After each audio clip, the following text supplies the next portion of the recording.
Tower, proceed to test sequence 4. Over. Avro Tower 101 into test sequence 4, maximum climb at full throttle to 40,000 feet.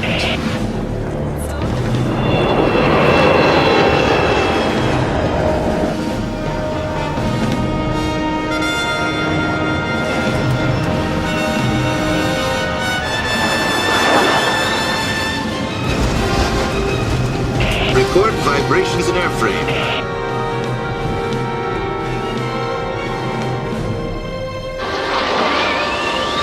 Still together at 40,000, we'll try the other side of the hill.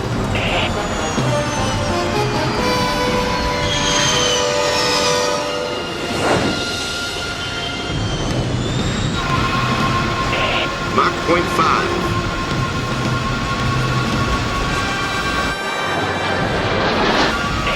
Mach 0.7, increasing throttle. 101, this is Avro Tower. Please be advised Mach 0.85 is maximum speed on this prototype. Reduce throttle, please. 101. Over. Mach 0.83. He's trying to go supersonic. 101, this is Avro Tower. Reduce throttle immediately. Over. Mach 0.89. Flight Lieutenant, cut throttle and pull out now. Mach 0.95. Mr. Woodman, do you read? This is Avro Tower. Reduce throttle. And terminate dive now. I read you. Okay, reducing throttle. Mach 0.97.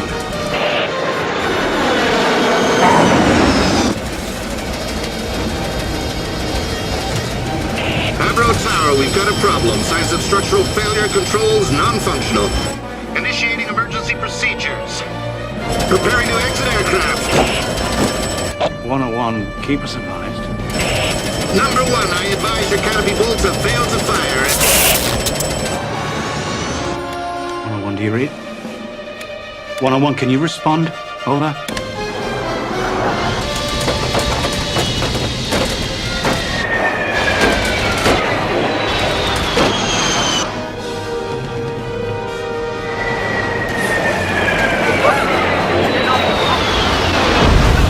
Oh my god!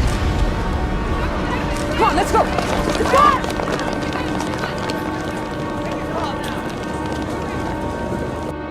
Bloody hell. Emergency, emergency. We have a code red. Just head for the smoke, June. Anybody see a parachute? Hey, look! It's the pilots!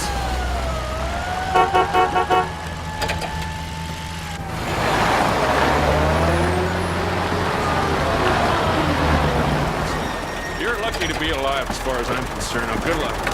Thank You have a statement, Flight Lieutenant? Was it a mechanical or human error? Any comments, any information at all? Flight Lieutenant Woodman, what the hell do you think you were doing up there? Just trying to survive a flight in that plane of yours. That plane was designed to go Mach 0.85. It's right in your pilot's manual. You could read, can't you? In close combat, there isn't a lot of time for checking the airspeed. You weren't in combat, Mr. Woodman. You were testing a Mark IV Avro prototype that meets all the operational requirements that the Royal Canadian Air Force asked for. Well, we should have asked for more. Kate, what'll this mean for the program? Any comment? Nothing they'd let you print, June. Avro's new weapon of destruction. More like self. You okay, Jim? Yeah? The CF-100 is a damn fine airplane. There's nothing wrong with your design. No, I know. We just have to get Buck Rogers as a pilot. Still, when all's said and done, it's not the most exciting plane in the world, is it?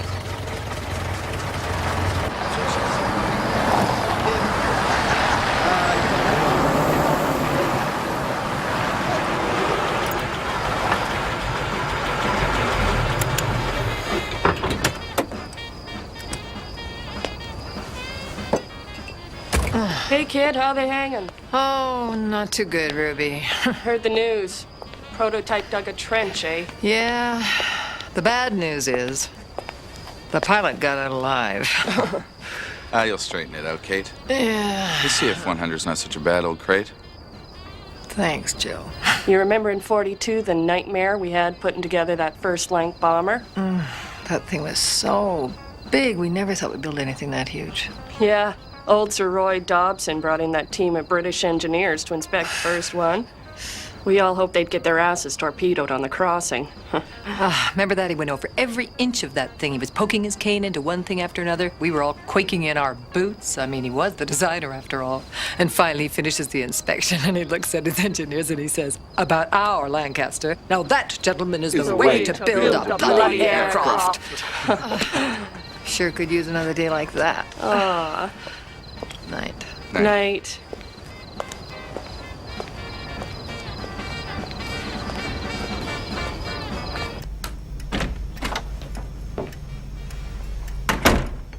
Hi. I'm sorry I'm late. I got all caught up doing a crash report. The boys are asleep. The phone's been ringing all night. It woke the baby twice. Well, I'll look in on him. Thank you very much, Mrs. Buckle. Good night, Mrs. O'Hara.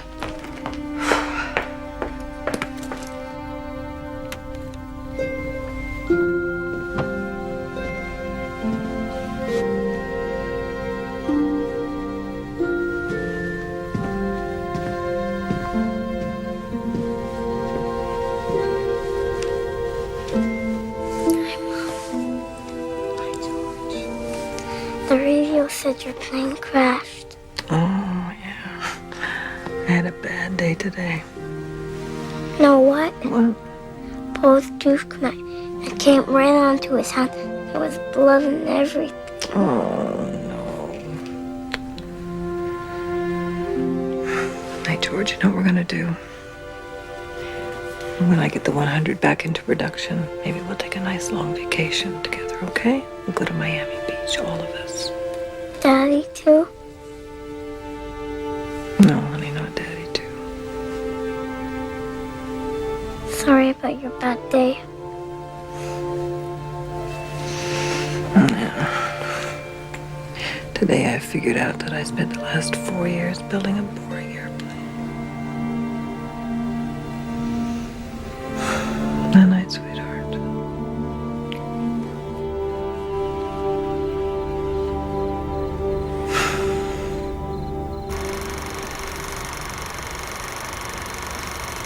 We're preparing this film for Cabinet. This is a Tupolev Bear from the Ticino Air Show. Built for bombing runs across the Pacific. Yes, sir, but we can handle that. Yes. But this is something you haven't seen. The Ilyushin IL-22 bomber. A whole new generation of Soviet jet bombers about to be constructed with speed and altitude and range far beyond what we imagined. And they're going to build thousands of them. And they won't be coming across the Pacific. These bombers will be able to fly over the polar ice cap right in our back door and drop a nuclear payload on any North American city they choose. We're going to have to defend nearly 2 million square miles of Arctic. We need a new interceptor. Correct. Here are the operational requirements the committee has compiled. We need to find a company to design and build her. I want you to go to Boeing, North American, Hawker Siddeley. 5-to-1 weight to thrust ratio? 2G turn at Mach 1.5 at 50,000 feet with zero loss of speed or altitude? The thrust of a rocket, a weapons bay bigger than a B-29, and the handling of a two-seater Cessna, and they think this is possible? It's what we need. So this is going to be one hell of an aircraft.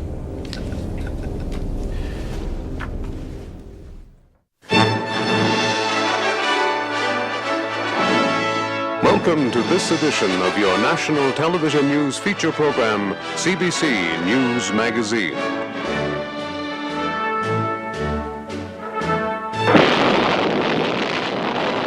In tonight's story, we look at the American Civil Defense Program and its response to the threat of a Soviet nuclear attack. Is Canada ready? We must learn to live in a world where we have the hydrogen bomb and the enemy of freedom has the hydrogen bomb. If the communist bloc does attack, our radar sites and observers will sound the alert.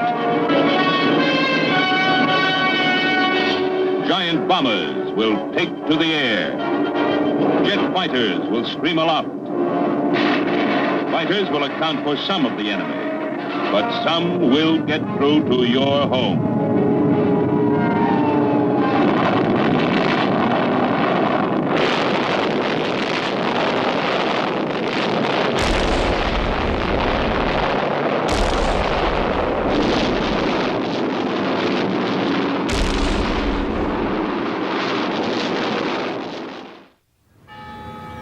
are we going to do about Avro, CD? Production shut down again on the CF-100. I've done it already. I fired Avro's president today. You fired him? I can devote all his time to his golf game. I have big plans for Avro, big changes.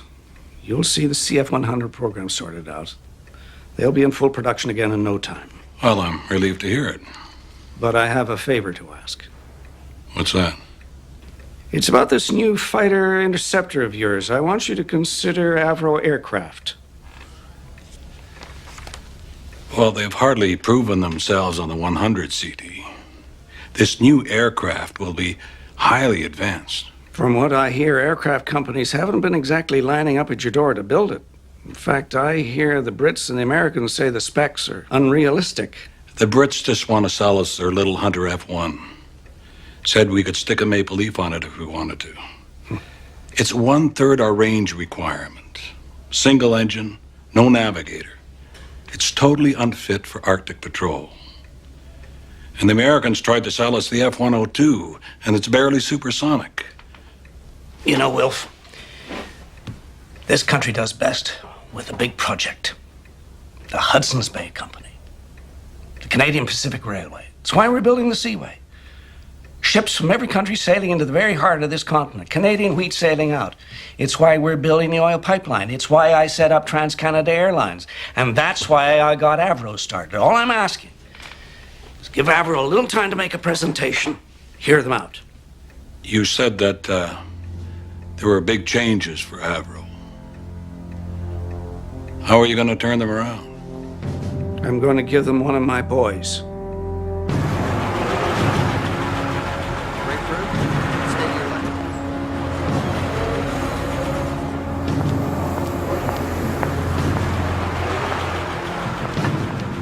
Chief Engineer Floyd, excellent organizational man with a devoted team. The designer, Chamberlain, erratic. The contact in Manchester used the word brilliant. Welcome to Avro, sir. I'm Chris Mine. How do you do? This is my personal secretary, Claire Connors. Good morning, I'm Crawford Gordon. Nice to meet you. Hello, I'm Crawford Gordon. Good to see you. Good morning. Nice to see you. Who is that? Crawford Gordon. C.D. Howe's boy wonder in the war. Ran the whole munitions production. Good morning, gentlemen. Madam, I'm Crawford Gordon. Please sit down.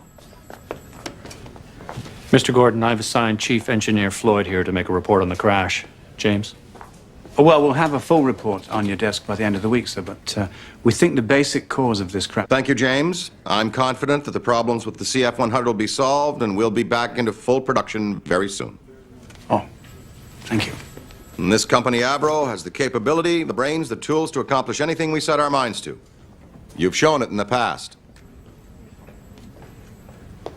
You built the Anson, the Lancaster bomber, the jetliner, first passenger jet in North America by several years, designed and built right here.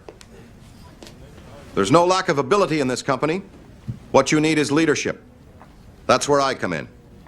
But today I want to talk about the future of this company. With the advances in metallurgy, electronics, hydraulics, we're on the threshold of a whole new era in aircraft design where almost anything is possible. I see a future that will take us farther than anyone has imagined, speed and altitude, into the stratosphere, maybe even to the very edge of space. And here is the first step. These are the operational requirements for a new aircraft which has been secretly tendered by the Royal Canadian Air Force. It's a highly specialized, high-performance fighter interceptor. Do you know where they've gone for bids? To the Americans, to the Brits. Well, I believe it's the destiny of Avro Canada to build this new aircraft right here. Beyond Mach 2, the Americans have to dive their sabers straight down to get past Mach 1. Battle operational from freezing to boiling? Oh, no existing metal could withstand this. How did the other manufacturers respond? They said it was impossible. I want to hear what you say. Well, I'm sure it would be a very intriguing project, Mr. Gordon, but the fact of the matter is that the speeds they're asking for would either melt or tear the wings and tear off any existing airframe design. So you're saying it's impossible? Well, technically, given the data and the materials presently available, yes, it's impossible. I see. Well, I'm disappointed. I guess I was wrong.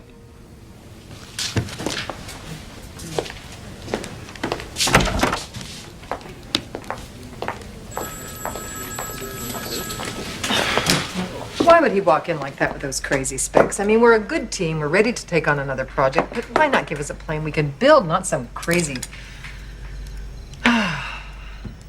It is crazy, don't you think? You happy with the CF-100 solution? Pin joint under the boom with reinforcement plates? Yeah, then they can dive it to Mach 1 if they want. Symphony season begins on Thursday. I was thinking I might take the kids, give them a shot of culture. You want to come? You know what this is? Yeah, it's a water chestnut. Oh, it's a perfect spacecraft. Of course, everything in space is the perfect spacecraft. But just imagine, zero drag. You're thinking about that new aircraft. In space, the potential velocity is almost limitless. Almost limitless.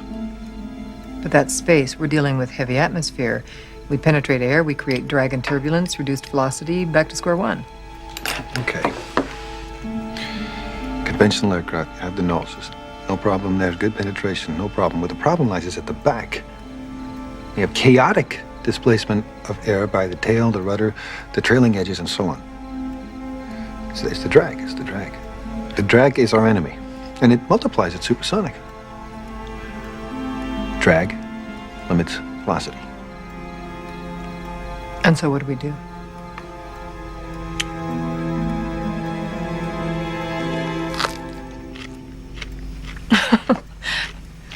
Well, how do we control it? How does it fly? I don't know.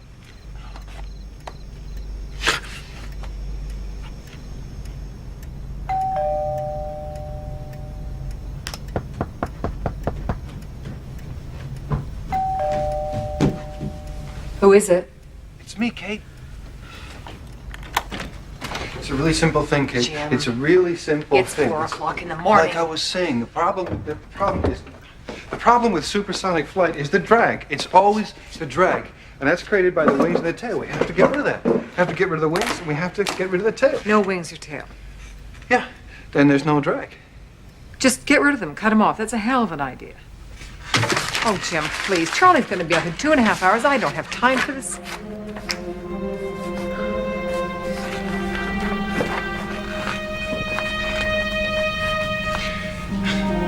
Told you it was simple.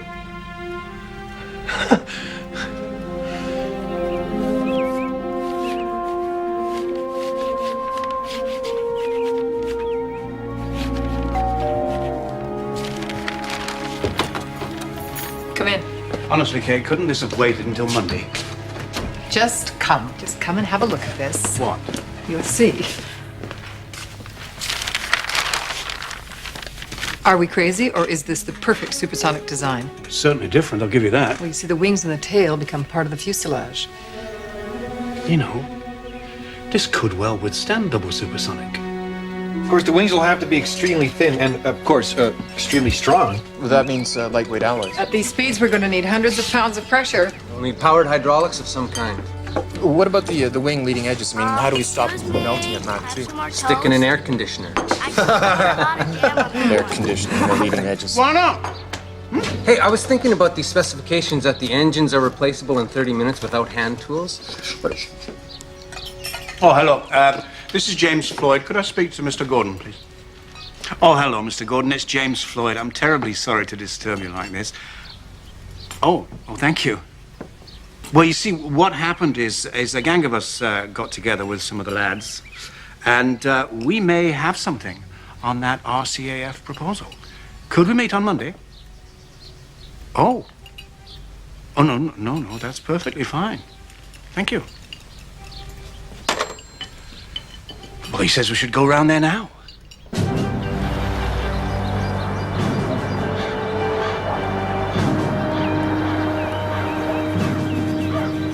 This way, please.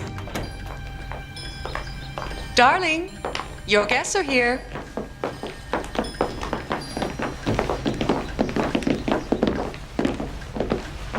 Bring some more coffee, please, and tea. Lots of it. Morning. Morning. Well, sir. Call me Crawford, James. Yes, Crawford. Right. Young Jim Chamberlain, our aerodynamicist, he's come up with the basic idea for a triangular-shaped airframe, which we think will do the trick. And that'll fly, will it? Yes. How fast? Mach 2? Maybe more. And the engine? Oh, Rolls-Royce. Nothing but the best. They'll have the power that we need. We'll start with test models of the airframe. But you should be aware, Crawford, that this is going to be big. Don't worry about that. No, I mean huge. I mean, there are thousands of parts and systems, mechanical, hydraulic, electronic, electrical, they don't even exist. I mean, this is going to make the CF-100 program look like a Meccano kit.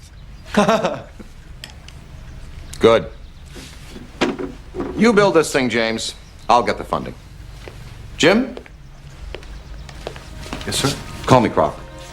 Tell me a little bit more about this new airframe. We'll need to forge our own alloys. We need a new skin machine about 3 times the size. For a computer from IBM, that would be like having 3,000 more engineers. I was thinking about the engines, replaceable in 30 minutes. We suspend them from rails. One comes off, the other just slides Rails, on. that's a damn good idea. Sort of. He's quite a lad, isn't he? Our new president.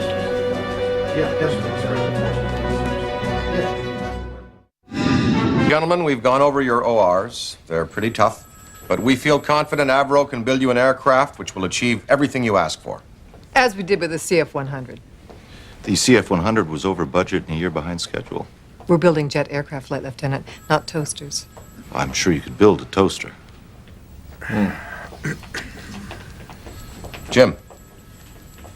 Yeah, well, we needed a totally new design for twice supersonic speed, so what it is. Turn, please. Well, it's basically a wedge or a triangle. We got rid of the wings and the tail. No wings or tail.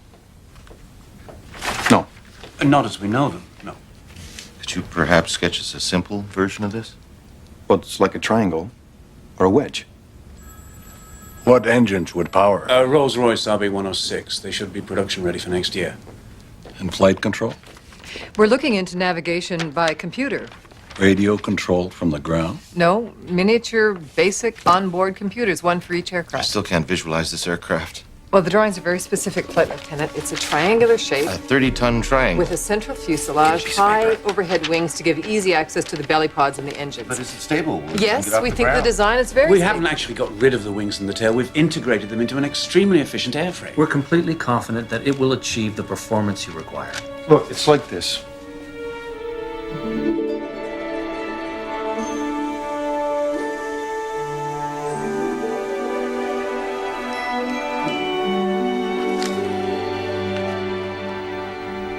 There. Like that.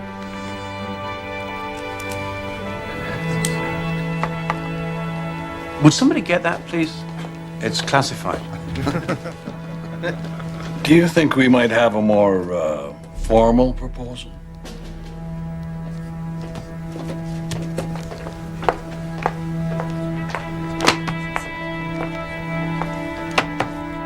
I don't know, sir. Boeing, Hawker Siddeley, Gloucester's, North American, they all think this plane is impossible. How can we expect Avro? Listen, Jack, I like the idea of building our own aircraft.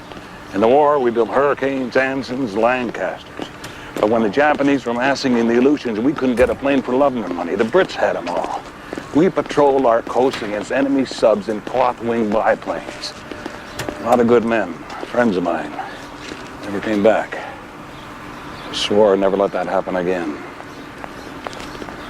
Yes, I did. This Wilf Curtis doesn't seem to be one to dilly-dally around. He'll give us a good chance to show what we can do. In any case, it was a very impressive demonstration. Floyd, Spy. Why was I not invited to the meeting? You airframe boys want to keep all the glory for yourselves. You know perfectly well why, Edward. Mr. Critchley, manager of the Orinda Engine Division. You have your hands full with the CF-100 program. We're using the Rolls-Royce RB-106. You've called for a minimum £20,000 thrust per engine, correct? Yes. Rolls may get £12,000 if they're lucky, 14,000 tops. Their design will never do 20,000 in a 46-inch hole. But I have a design that will. Marrying an untried engine to an untried aircraft, it's just not done. He's right, Crawford. We have enough on our plate as it is. Besides, the lads at Rolls have assured me of the £20,000 rating. And development's on time and budget. To start a new engine program now would be just too risky. It'd be too risky not to.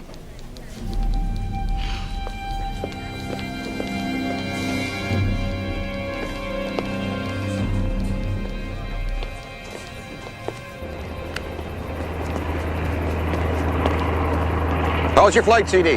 Adequate. What's your assessment of this Avro team? Well, they're an eager bunch, capable of anything if you push them a little. There's one young chap, Chamberlain, truly a brilliant mind. Have you seen it? The Interceptor?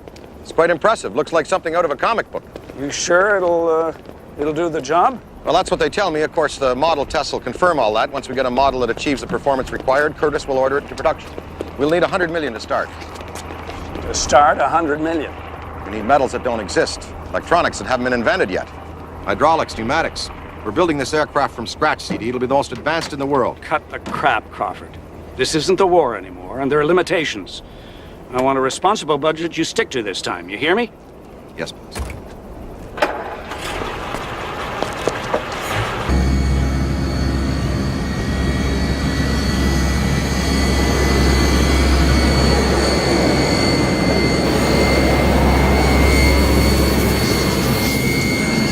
There it goes again. Mach 1.28, it loses its stability.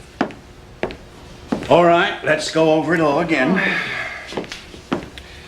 Supersonic air is compressed. Compressed air is unstable. Unstable air over flat surfaces and straight lines hitting the wing roots causes a shockwave effect and extreme turbulence. So, what we have to do is to find a way to guide the air over the fuselage away from the wing roots so as to reduce the shockwave effect. How do we modify? Where do we begin? Wait. Wait. Hey, Jim. What is it, Jim? Contouring. The fuselage. We pinch the fuselage just in front of the wings. Then the contouring will draw the air in and then force it out over the leading edge of the wings. Minimizing the shockwave. Yeah. Okay. Watch this.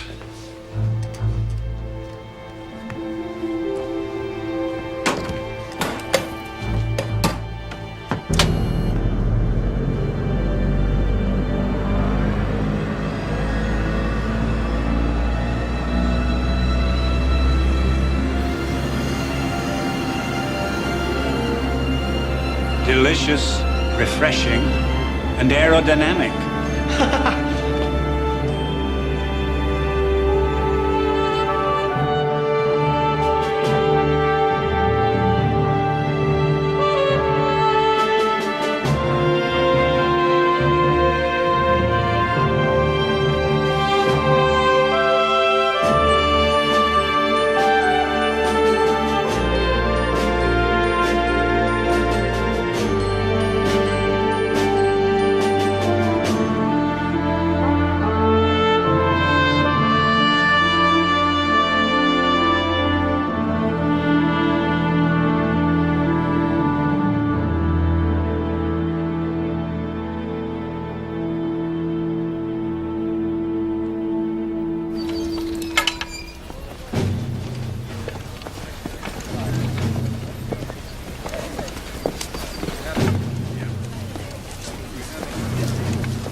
Yes, Mr. Woodman, just in time. Now, that's the rocket that we use to get the model up to speed, and then the onboard sensors tell us the degree of stability. It's really quite invaluable.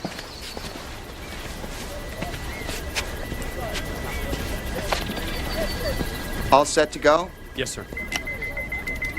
Countdown commencing. 5, 4, 3, 2, 1. Ignition. 1.5.9. Wing temperature 190 degrees. 1.2.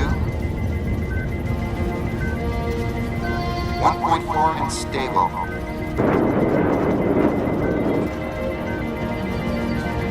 Come on, baby. Mach 1.6. Come on, baby.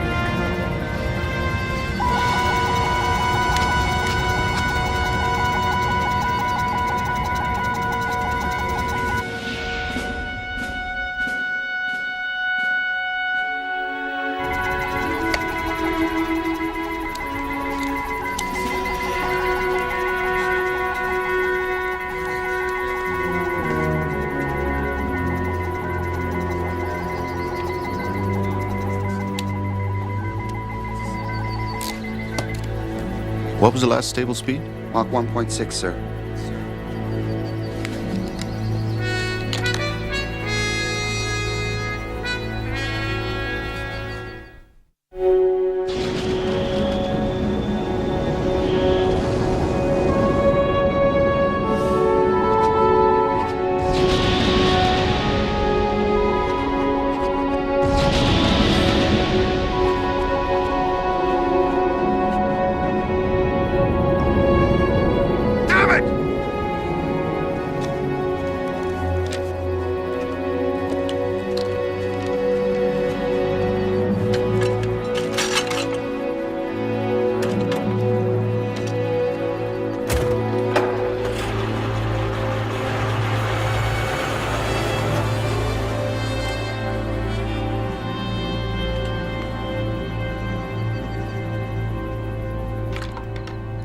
Today, U.S. Army officials confirmed the secret detonation of an H-bomb at Jacobson Army Base in Nevada. The mushroom-shaped cloud was visible by viewers as far as Madison, 20 miles away. Sources refute claims made by the Soviet Union that they are developing an H-bomb with twice Okay, the power. kids, it's time for bed. In national news, the Progressive Conservative Party of Canada has elected a new leader, John George Diefenbaker. The small-town prairie lawyer has assumed the leadership of the official opposition. Mr. Diefenbaker has pledged to fight for benefits for farmers, fishermen, and the elderly, and to fight against the spending policies of the Saint Laurent government, particularly those of the man dubbed Minister of Everything, Mr. C.D. Howe. That prairie fool, he knows as much about running a country as a dog knows about his father. He stands up in the House, demands that I explain every detail, justify every expenditure, every program, every bill we bring forth to send into a debate. I think everybody knows he's a buffoon, CD. Nevertheless, I must defend programs and expenditures. I put $100 million defense dollars aside for the production of this plane. But I have many hands out, and I can't hold on to it much longer. I put you in charge of Avro because you get results. I hope I wasn't wrong. You're never wrong, CD. We're making great progress here. We'll solve our problems. I don't want promises, Crawford. I want results. And I want them by the end of the month. Of course, boss. All right. What do we got? Okay, we know that everything's fine up through Mach 1. We're just wasting our time here.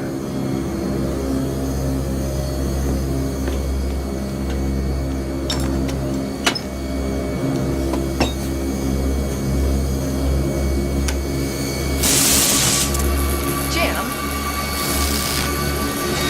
What do you mean, no? What the hell are you trying to prove? Damn, it's still not enough. What are you doing? We've got to get speed. Well, you won't get it like that. It's not built to take 220, you know that. You'll blow the whole thing up. It doesn't matter.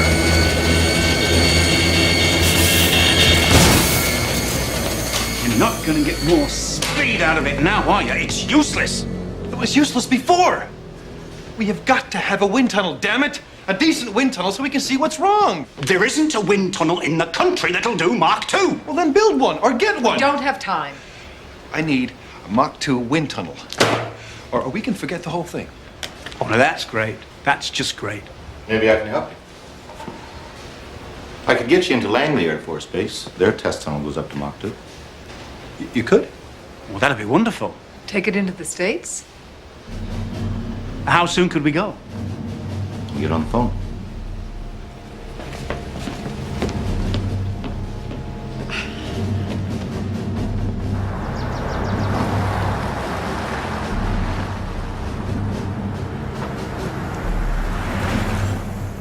Very well. Shall we proceed?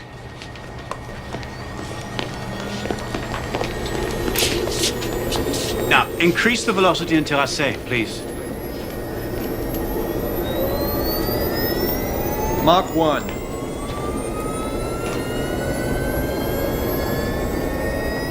Mach 1.3. No, slowly, please.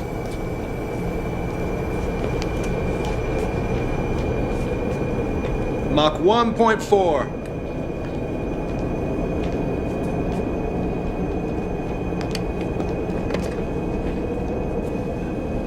come and see this.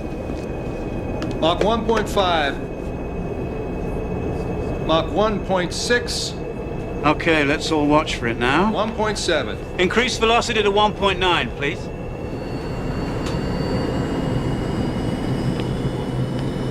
$1.9. That is. The air is not going over and under the wing. It's traveling down the leading edge. There's no lift. The plane stops flying. Can you cut it to 1.8? 1.8. What's going on in here, Emmett? Got the 100C model booked in here in 5 minutes. At ease. Who are these people? Avro, Canada, sir. Major White okayed it? Flight Lieutenant Jack Woodman, Colonel.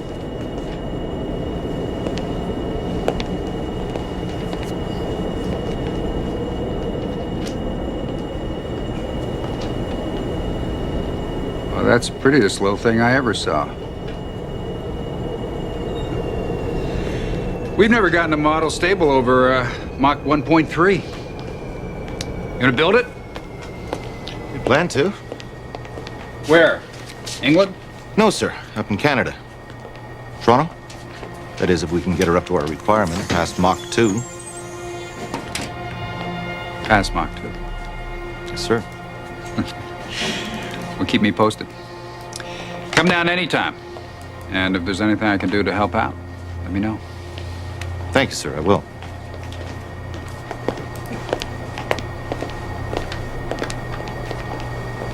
So somehow we have to stop the air from going down the leading edge and force it up over the wing surface. That's easier said than done, isn't it?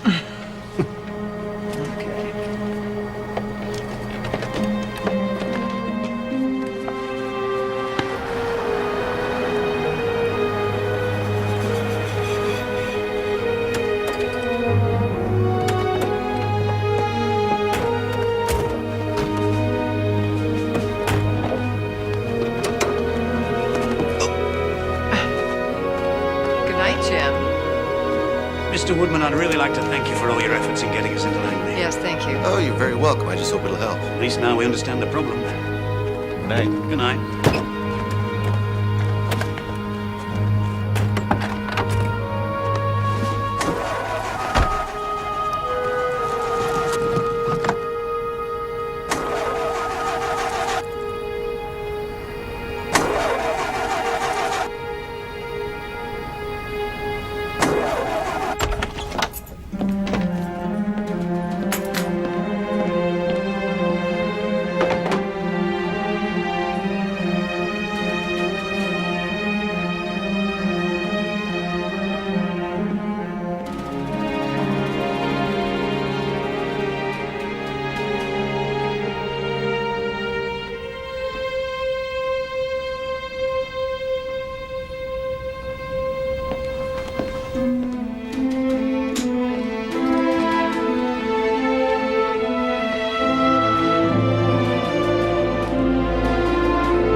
I must have left the lights on.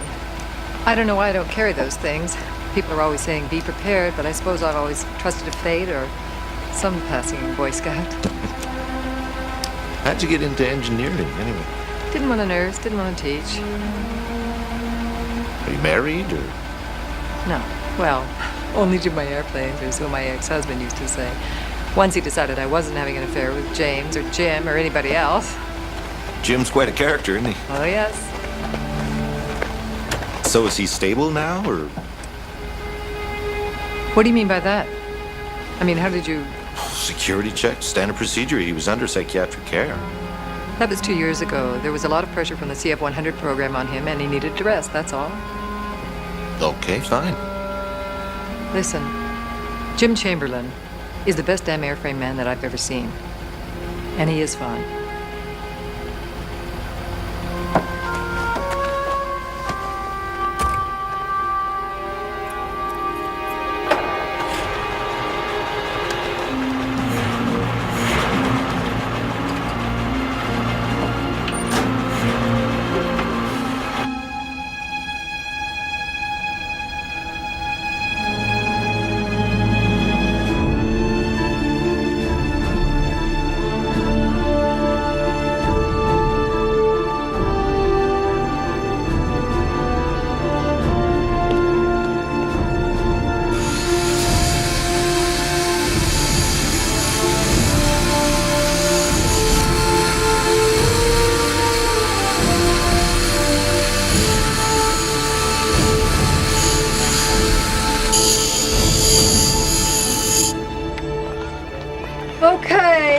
Paul has a dentist appointment at 2 o'clock this afternoon, and it's pot roast tonight, but don't wait for me because I'm going to be really late. Okay, I have a big meeting. Hey, Kate. Hi, Joe. Today we finished CF 100, number 300. So when do we start tooling up for the new Interceptor? You'll be the first to know, Joe. Mom. Hey, George. Mom, can I come to swimming today? Oh, no, it's your big meet today, isn't it? I can't. I've got a great big meeting. I can't be there, but you're going to swim your best, okay? Be a good boy today, okay? Bye.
How's the day shaping up for you, Fred? Well, June, we have perfect weather conditions. Now, you've had a lot of problems with these high-speed model tests. What's different about this one? Well, the difficulty with an aircraft this advanced is maintaining high-speed stability. But we're confident with this model, and the telemetering will confirm that we've licked this problem to Mach 2 and beyond. Assuming that, what's your next step? Well, we'll put the aircraft into production as soon as possible. We have to meet the tremendous urgency of this country's needs for defense. Thanks, Fred. Good luck. Thank you. Thanks, Fred. Track curves to her. Sexy little thing. Definitely a lady. From what I hear, if it doesn't fly, it's the company that crashes. Okay, we're ready to roll. It's a nice day, Air Marshal. Is your model ready, Spy? Yes, sir. And so's the contract. Commencing countdown. 5, 4, 3. Here we go. 2. 1. Ignition. Mach 16. Mach 1. 1.6.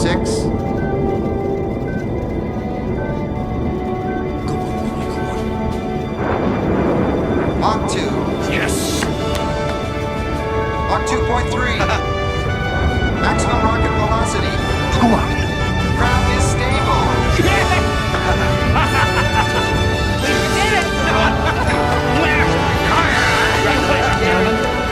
You have an aircraft. Well done. Congratulations. Well done. Well, got a plane to build. Yes, we do. Congratulations.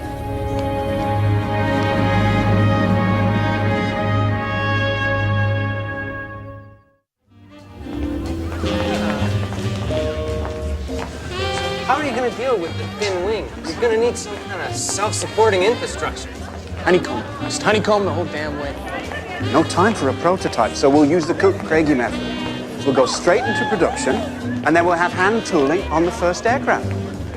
Look! Chamberlain, you daft bugger! One of these days, you're gonna hurt somebody. Terrible. Here he comes.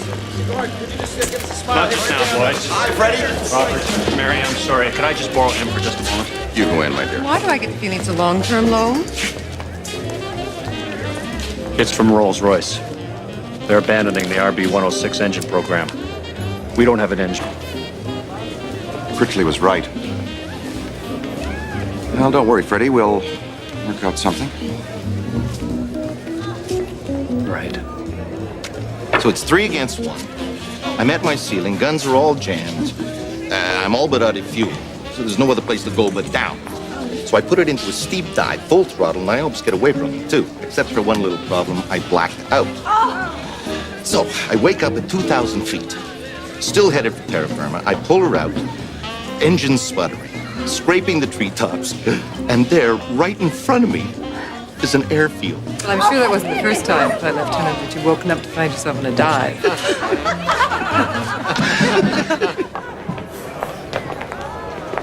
My friends, we did it.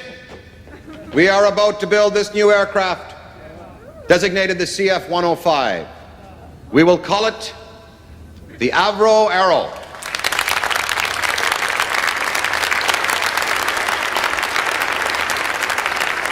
And it will be the most advanced supersonic fighter interceptor in the world.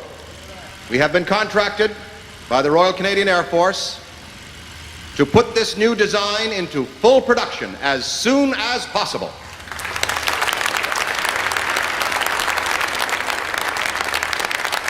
The Arrow will eventually service 20 squadrons across Canada, numbering 700 aircraft. And Canada is only the beginning. And just today, we have decided to take another big step. We will go beyond the airframe.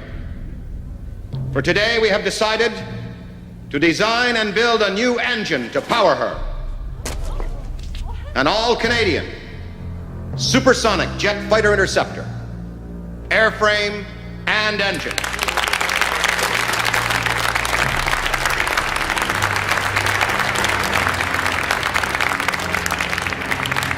Now, this isn't my plane, and it isn't Avro's plane. This will be your aircraft. From the designer to the riveter to the guy who sweeps the floor, the Arrow belongs to you. And to show you that I mean it, I am giving each one of you a bonus of Avro stock. Wait now. Don't cash it in. Hang on to it. Hang on to it. Buy more and I'll make you rich. Today, we've opened the door to the future. And the future is unlimited.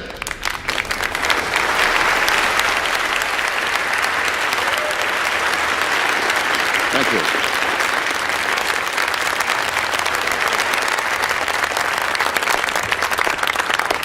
So, holding out on me. A new engine program. Whew. So tell me, what are the specs? Is it axial or centrifugal? Well, we've really just... You didn't know about it? You didn't know about the engine? We can handle it. Excuse me. You don't put an unproven engine in an unproven aircraft, Crawford. It's the cardinal rule. I like breaking rules. It'll almost double the cost of the program, Crawford. Look, gentlemen, do not worry about this tonight, all right? Tonight, just enjoy yourselves. Ask someone to dance.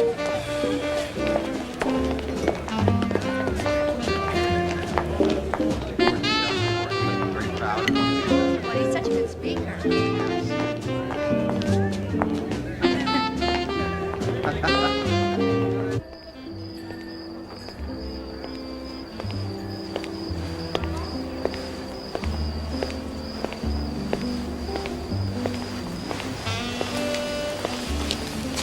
I'm so proud of you. You big jerk.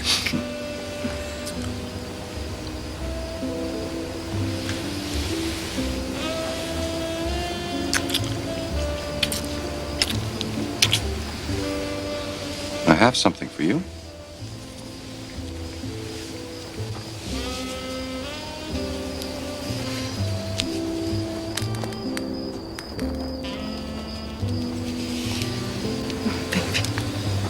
It's gorgeous.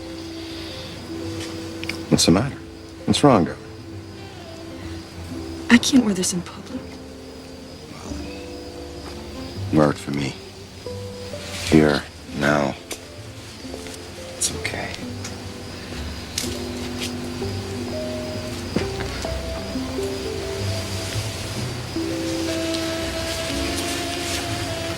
Can't stand being this close to you all day. Alone all night. I know. Crawford?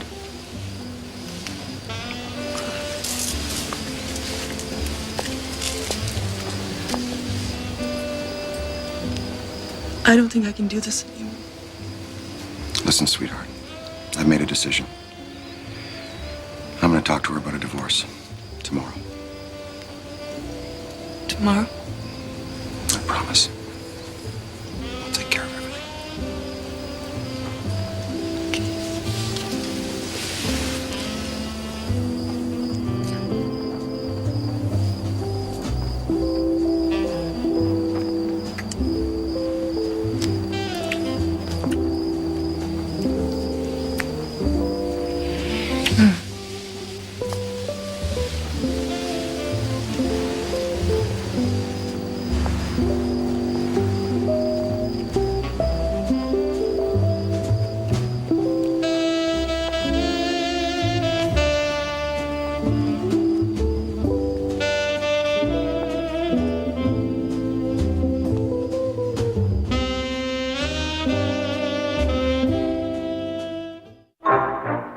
CBC Television News.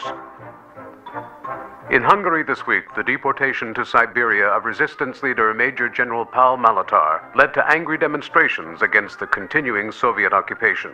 Since the bloody invasion on November 4th, 100,000 Hungarians have fled the country. Immigration officials report that Canada has taken in 8,000 refugees to date. Canada joins with Britain, France, and the United States in condemning the Soviet action and demanding their immediate withdrawal. In national news, the Trans-Canada Pipeline controversy took a new twist. Today, in the House of Commons, after 4 days of heated debate, Minister C.D. Howe invoked closure on discussion of the subject. The government bill to continue funding the pipeline will be put to a vote tomorrow and is expected to pass. Opposition leader Diefenbaker accused Minister Howe of taking democracy hostage and promised to make this a major issue in the upcoming election.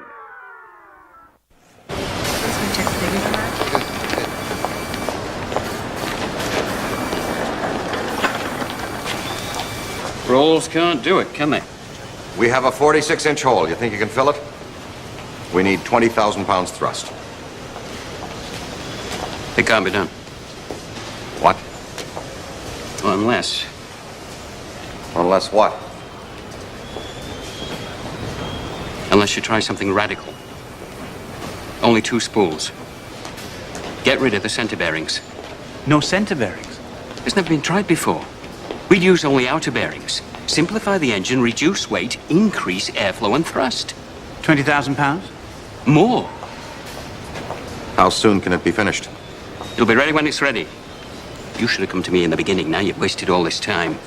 Without me, you airframe boys have got nothing but an oversized paperweight. Then get started. Another 100 million?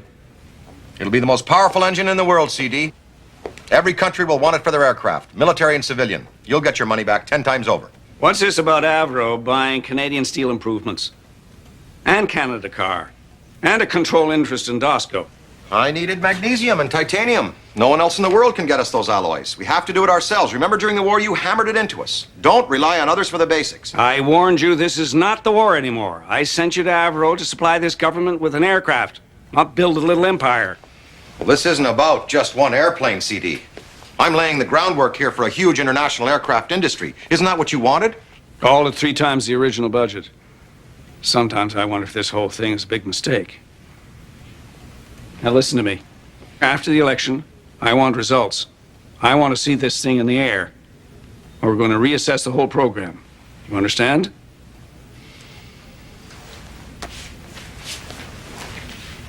Can I have the engine? All right. Build your engine, but remember, by the end of next year. Yes, sir.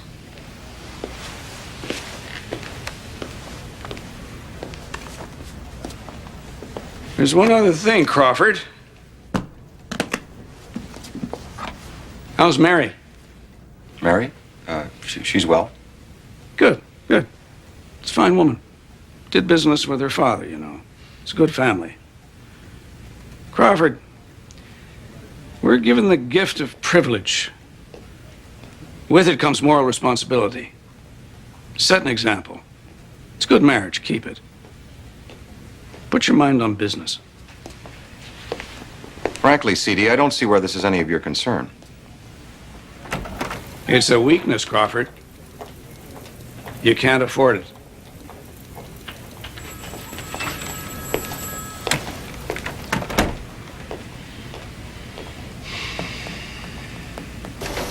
Still like the results we got last time. Let's run those numbers through again. All right, sir. I'll try. Let's just go through the sequence this time, okay? See if that makes any difference. Yeah, start there. That's what It's ridiculous. What's the problem? I'm trying to make it as clear as I can. The landing gear will not fit in this wing. It's 3 inches too long. Can we widen the wing? No. Well, can we shorten the gear? No, we need clearance for the belly pod. Sir? You have something to say? Yeah, it's just overhearing. What's your name? Joe. Joe Pulaski. Hi. Well, Mr. Pulaski, what do you think? Well, I don't know. Couldn't you just bend the wings down? What? What? If you bend the wings down, then the gear doesn't have to be so long, right? That could work. 4-degree cant, the wings would give us 3.5 inches. Yeah. Let's cant the wings and shorten the gear. That won't affect the flying characteristics. No. Well done, Pulaski.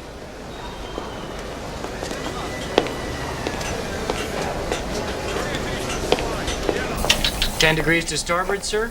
10 degrees bank. No, 10 degrees, you're yawing. Sir, you're yawing? Good. Trim that up.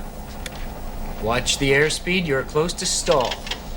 So, Mr. Woodman, while you're doing that, why don't you run through the automatic ground control interception procedure? Nose up, losing altitude, I haven't sir. got that far in the manual yet. Too much, losing airspeed. Ah. How about the navigational computer? Why don't you run through the data feeding sequence for us? Watch your airspeed. Steady on the bank. Too tight. Too tight, sir. Losing airspeed. I'm just in the middle of that chapter. You're in a spin at 1,500 feet, and now you've just made a big hole, sir. Isn't this how we first met? I can't fly like this. I want an airplane. With these controls, I feel like I'm driving a dump truck. What do you need a computer for, anyway? I'll show you. You want to go to Sudbury. You switch to auto, feed in the coordinates, set the throttle and Mach number. You're in Sudbury in 9 minutes. And when you get there, you better know where you're going next, because while you're making up your mind, you're going to be out over the Arctic Ocean. This isn't going to be like any other fighter plane, Mr. Woodman. This is going to be a rocket ship. You have to be thinking 30 miles ahead of her all the time to stay in control. No seat of the pants prop jock stuff is going to cut it here. You need to know her inside out, every system, every control mechanism, every nut and bolt. Or else, she's going to fly you.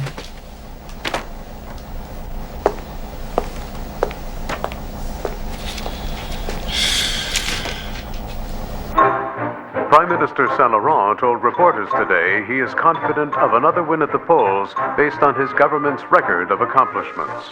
Another outstanding achievement of the 22nd Parliament was to get started the building of the natural gas pipeline which runs eastward from Alberta. This tremendous venture, of such significance to so many millions of Canadians, was only made possible by patience, persistence, and finally successful government action. After a debate nearly as long as the pipeline itself, and quite as full of another kind of natural gas. Opposition leader Diefenbaker, visiting Winnipeg today, continued his attacks on government spending and declared if elected he will, quote, break up the Bay Street monopolies and give everyone a fair deal.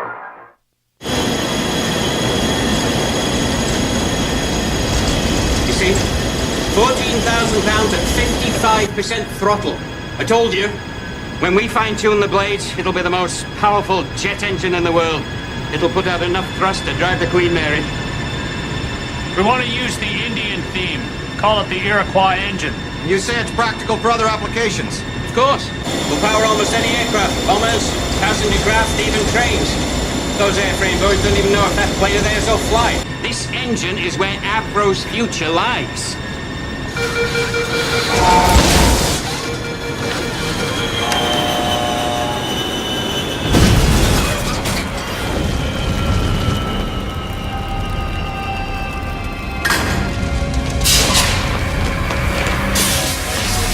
Well, that's one hell of a future there, Critchley.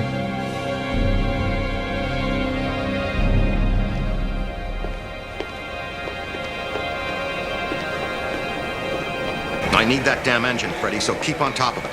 The Americans have the J-75 engine, Crowder. Now, it doesn't have the power. I don't want an American engine. I promised this country an all-Canadian aircraft, and that's what they're going to get. Platform there. All right. All right. Give us your vote. How are you? Excuse me, who are you? John Pallett. I'm the new Progressive Conservative candidate for this riding. This is the workplace of honest men. It's no place for a conservative politician. Get out. I have the right to campaign here for Mr. Diefenbaker. No one here wants to know what you or that prairie blowhard have to say. Get off my property. Goodbye, Mr. Pallett.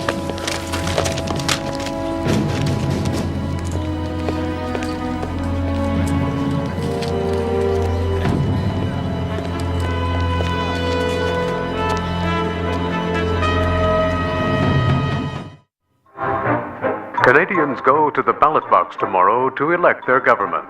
Recent polls indicate that despite their new leader, the Conservatives trail in the popular vote by as much as 20%. It seems likely that Louis Saint-Laurent and his Liberal Party will continue to govern.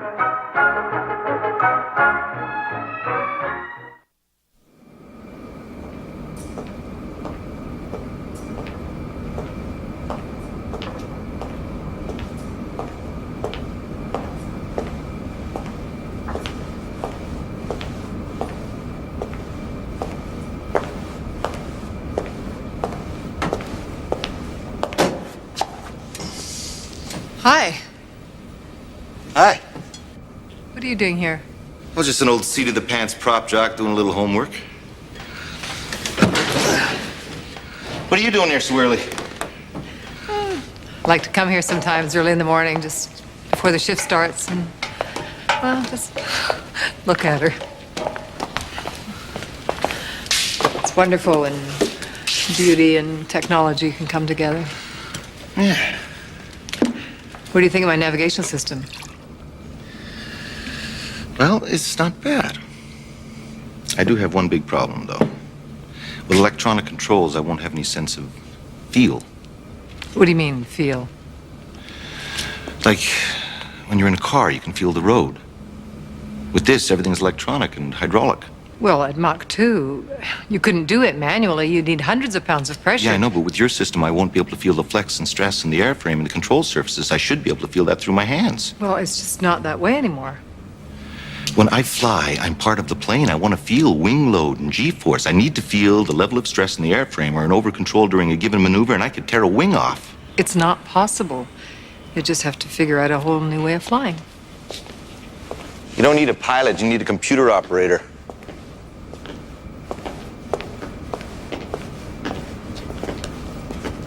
Feel? What does he want to feel for? He says he wants to feel the forces on the plane.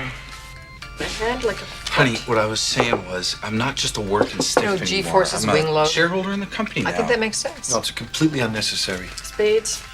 You've got all of my bonuses in the stock. I'm working for myself now. May as well throw in our savings in there, too. You know, I suppose you could recreate some sense of feel with dampers and weights. Bonuses are one thing, but not our savings. You know, hook them up to some electronic There's no sensors. telling what could happen. Don't worry. This Gordon You could guy's get got the some sense Midas of the wing touch. load. It's a total waste of time. Hey, another year, I'll buy you a new house. I might even buy you a new car if you treat me right. Just play your card, Mr. Rockefeller.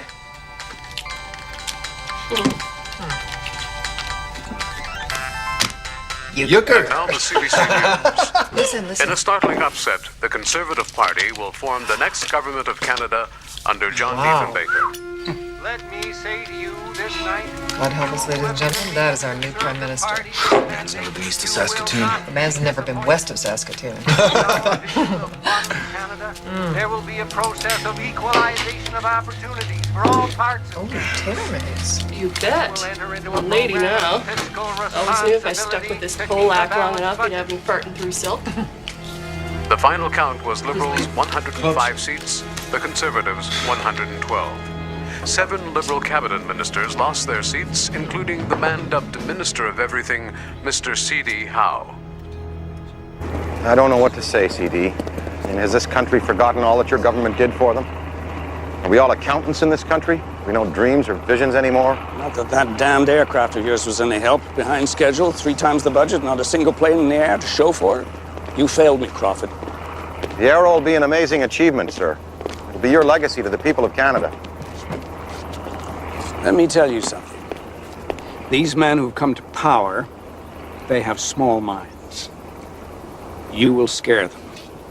And they will resent you, and they will strike out to destroy you. I can handle those bastards. Don't you worry, the Arrow will pay off. Not for me, it won't. CD.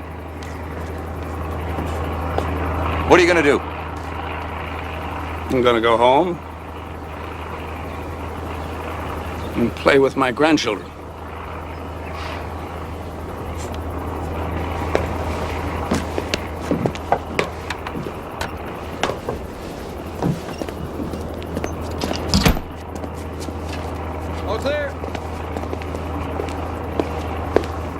Well, you know, governments come and go, but Avro's here to stay. We're going to show them just who we are. We've got to go after these international markets. Now, the Belgians bought a couple of squadrons of 100s. We'll give them a deal on the Arrow. Who's that American colonel? Colonel Fairchild Wilson. Right, Fairchild. Invite him up here for a visit. We've got to find a buyer for this engine. Try the French and the Italians. We should meet with the new government, see which way the wind blows. Well, I'll tell you how to find that out. Ask them for more money. How close are we to a fully assembled Arrow? 4 months. Freddie, I want a rollout of a fully assembled Arrow in 2 months. Crawford. I want people to know what we're building here. I want them to see the amazing potential of this country. Give me Air Vice Marshal Curtis, please. Thanks, Dole. You're welcome. Turn starboard, 30 degrees of bank. Turn port, 40 degrees of bank. 30-degree climb. Good. I'll have a little surprise for you. Turn starboard, 30 degrees of bank at Mach 0.75. Turn port 40 degrees and increase throttle. Do you feel? Yes. I feel the wing load. That's good. Real good. Well, of course, it's just simulated here. It'll be a lot better once you're in the air, but that's the feel you were talking about, right? Yes. You delivered, Miss Ayer. Thank you very much. Welcome, Mr. Woodman. We wouldn't want you snapping a wing off now, would we? Daddy, go faster! Go faster, Daddy! Now, Crawfie. Daisy, has your lunch ready? Come out and get dry. Better go now. Let's play after I'll that. Crawford, aren't we waiting until 7 o'clock anymore? Well, I have to be at the plant. Go over some cost reports with Freddie. I'll be late tonight, Mary. I've thought about what you asked, Crawford. I've thought about it a great deal. But I think you know my answer. We'll both have to deal with this situation in our own way. But I warn you, if you leave, Crawfie stays with me.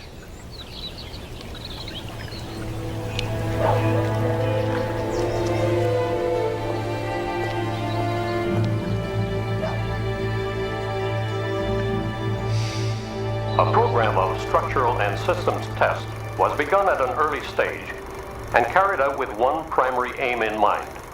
The first aircraft was not to be a handmade prototype. A comprehensive test program to prove all aspects of design was therefore necessary before starting. And they're asking an additional $60 million. It's an expensive program, there's no doubt about that. No, sir. But it's quite a feat of technology, if it lives up to expectations. Prime Minister, we were elected on our promises of social programs. Raise the old age pension, new unemployment insurance plan, and we still have other hard choices to make. The Arrow is an example of everything we've campaigned against. The government funding huge liberal programs at runaway costs. The newspapers are saying we're already wasting more money than the liberals. Don't forget the Soviet threat. The Russians can fly over us unopposed and drop nuclear bombs on our cities. We have to defend ourselves. The main problem with Avro is Crawford Gordon. He's got them building a new engine and a new airframe at the same time. It's a little like wearing two left shoes. Maybe distinctive, but it's not too bright. There were occasional delays, and sometimes adjustments had to be made to keep the whole project rolling smoothly. Let's give them 45 million. Oh, well. But I want to see all the information on the Arrow program from the very beginning. And John? Yes, sir. That's your constituency. Ask some questions. I want you to see what you can find out about their operations. Yes, Prime Minister. To the Western Hemisphere. The Avro Arrow will mark a new chapter in the history of the Canadian Pretty thing, isn't it? industry and make a new contribution to Western defense.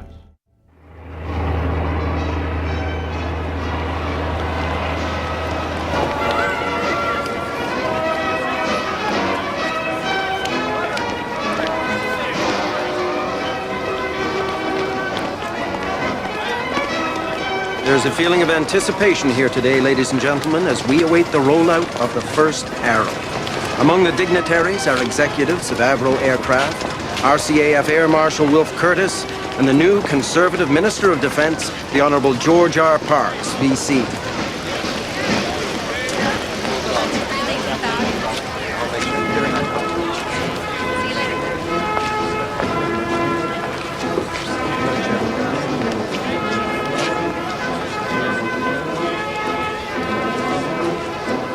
Almost 50 years ago, the great Canadian pioneer, John McCurdy, who is with us on the platform today, flew the Silver Dart, the first aircraft to fly in Canada. History recognizes that event as the beginning of Canada's air age. I am sure that the historian of tomorrow will regard this event today as being equally significant. The future will belong to Canada, but only if the people of Canada have faith in the destiny of Canada and work to make it all come true. You tell him, Will. Give him hell.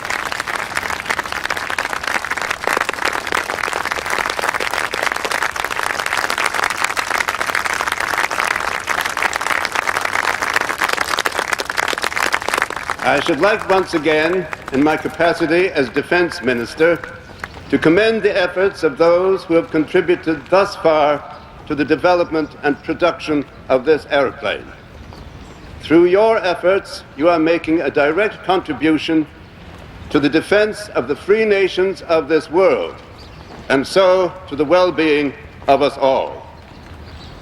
I now have the pleasure of unveiling the Avro Arrow, Canada's first supersonic aircraft, a symbol of a new era for Canada in the air.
1,000 parts, babe. We did it.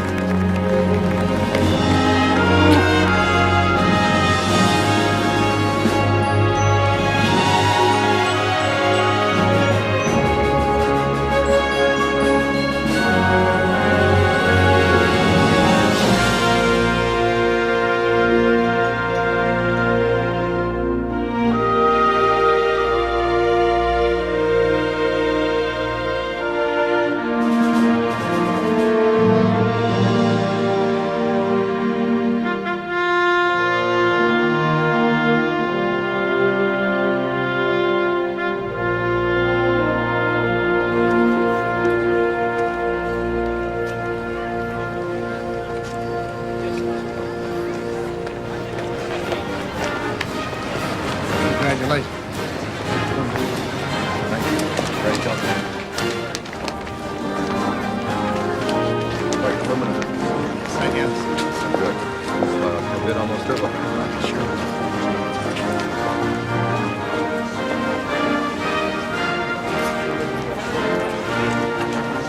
George, what do you think of my airplane? I think it's nifty. Me too.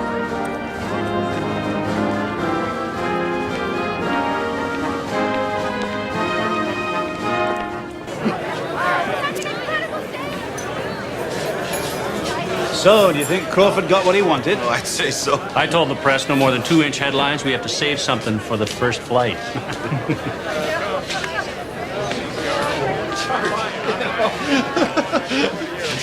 Thank you, Yannick. Oh, great. Thank you. It went well today. Oh, very well. Nothing can stop us now. Well, the engine is still on the test bed. The plane is a long way from first flight. C.D. Howe is not up in Ottawa writing checks anymore, and the Globe says we are heading for a recession. This is supposed to be a party. Go and raid on somebody else's parade. Hey, look. Look at this. 15,000 miles per hour beyond Earth's atmosphere, varying somewhat at different points in the orbit. What? Yes, it has been confirmed. Today, the Soviets have successfully launched Sputnik into orbit around the Earth. The satellite is able to circle the planet in less than 1 hour. It is currently being tracked by radar stations around the world, from Alaska to Australia. The West has lost the race for space. The age of missiles has begun. We have in our studio Professor Harlan Sedgefield, military historian. Tell me, Professor, does this event mean the beginning of push-button warfare? If missiles can be used to launch a satellite into space, then this will require the total rethinking of the defense of North America. It's conceivable that such missiles can now be used to strike targets here in North America with atomic bombs. But what are we looking for? Oh, it's a little dot of light. The sun will still be reflecting off it, so it'll look like a little star, like a little moving star. There it is. Where? There. Look, 45 degrees off the cup of the Big Dipper. See it? Oh, Yeah. wow. It's really moving. Yeah, 17,900 miles an hour. It's almost limitless velocity. It's wonderful. It'll be over China in half an hour. They put weapons in these things? Weapons? Jim, these guys are the enemy. Try to remember that. Mr. Gordon, can you see it?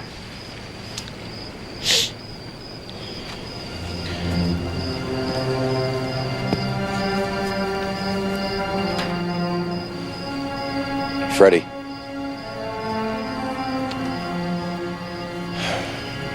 Buy some of those damn American engines for the first 5 arrows and let's get them in the air. All right, Crawford.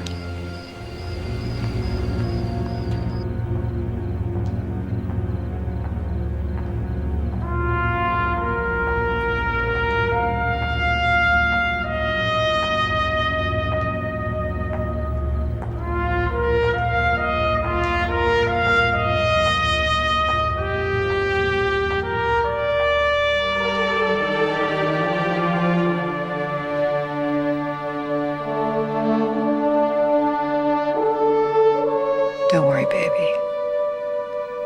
You're gonna be just fine.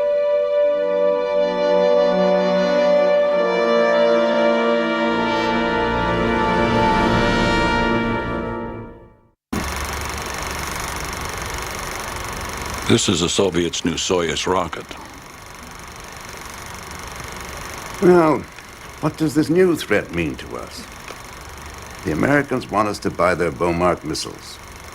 Should we stay with manned fighter interceptor aircraft, or buy those missiles? Or do both? We're still assessing the threat of missile attacks, but we do know that the Russians are building more bombers than ever. And the Americans tell us that their missiles can defend against Soviet missiles or bombers, and at half the cost. The Navy needs a dozen new anti-submarine frigates. The Army needs 200 new American tanks. With respect, sir, we can't trust the defense of North America to missiles. The Beaumarks are still in development. They're completely unproven. So is your airplane.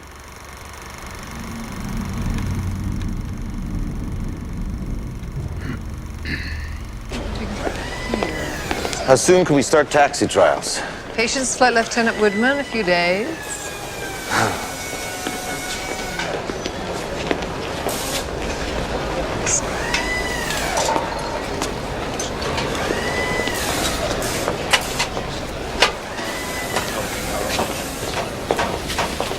Jan, I'd like you to meet Flight Lieutenant Jack Woodman. Jack, this is Jan Zurakowski. I saw you at Farnborough the first time you did the cartwheel maneuver in the Meteor. It's a hell of a show. Thank you, Flight Lieutenant. What brings you to Canada? Jan is going to test pilot the Arrow for us. Jan, I'd like you to meet Flight Control Engineer Kate O'Hara. How do you do? I must hear how such an attractive woman becomes a senior engineer. Kate, perhaps you could update Jan on the new onboard computers. I want to fly it first. This plane is mine. No, not yet, it's not. Look, what this aircraft needs is an international recognition.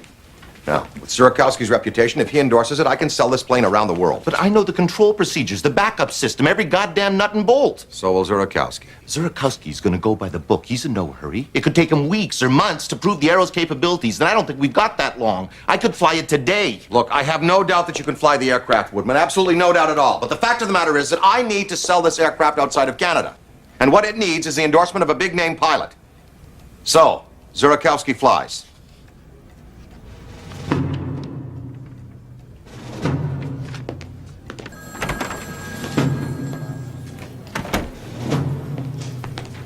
Did you know about this? No, as a matter of fact, I didn't. Well, it stinks. I don't think you should take it too personally. I'm not.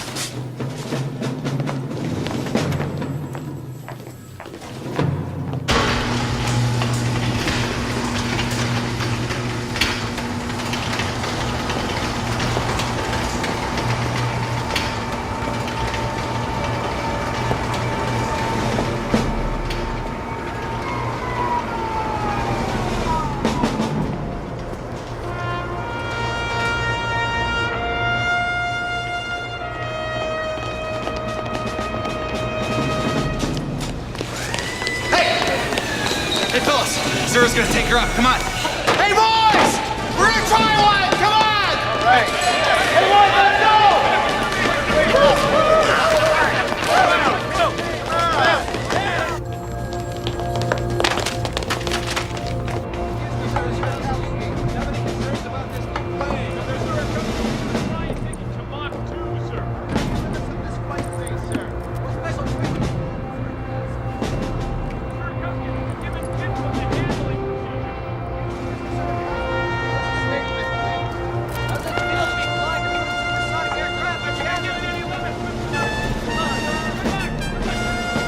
Okay, strap.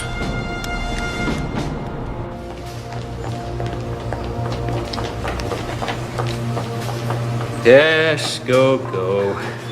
You're lucky if it gets off the ground.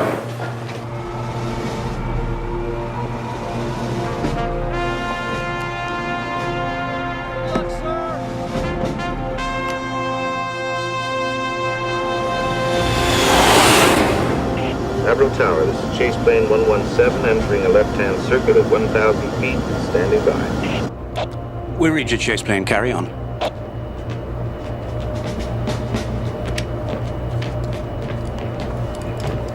Morning. Morning. All right. We know it works on paper. Now we step into the unknown. Arrow 201, this is Tower. Do you read? That's affirmative, Tower.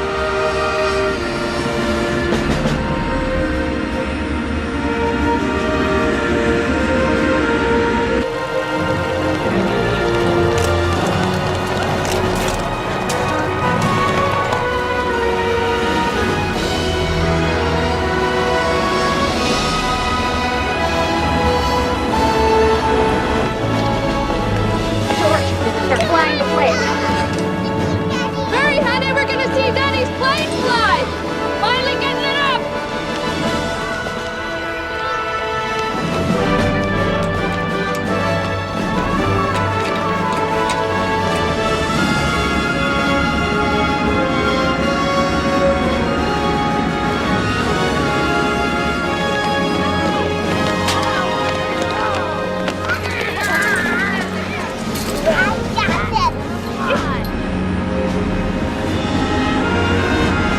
The huge gleaming white craft is positioning itself now down at the end of the runway as pilot Jan Zurakowski runs through his checklist. Under the watchful eye of the men and women who built this, the world's most advanced jet fighter interceptor.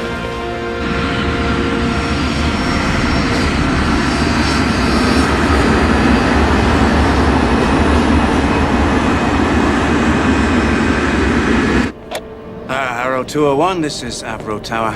You're cleared for takeoff. Thank you, Tower.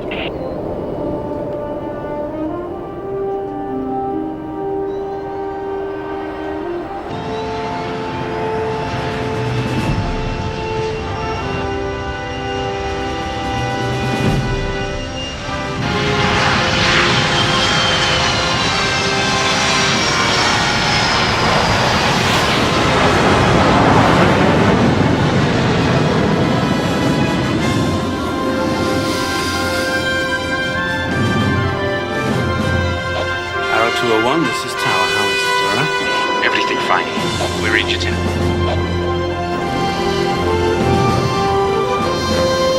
She's stable, steady as a rock.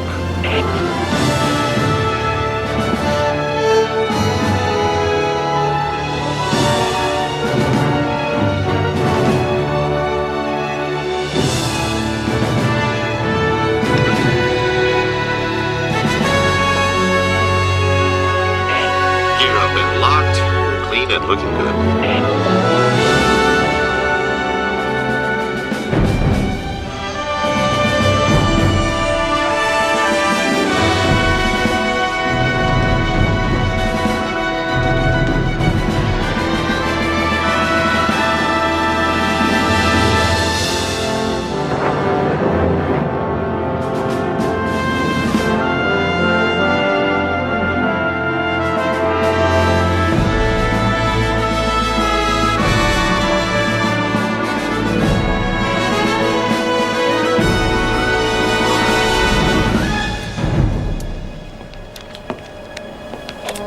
Jan, how does the flight control system feel?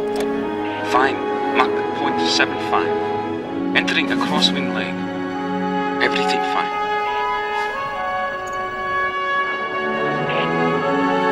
Turning onto final.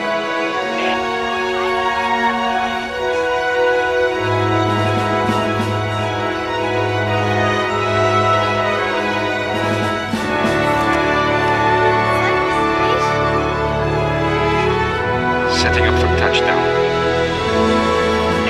Gear is down and locked, looking good.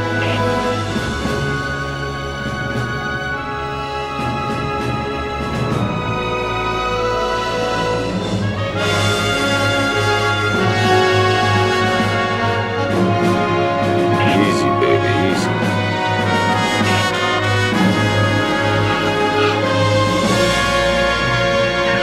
Need a touchdown. Congratulations, buddy. Thank you, Kwame.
ladies and gentlemen, we have witnessed history in the making here today with the first successful flight of the Avro Aero.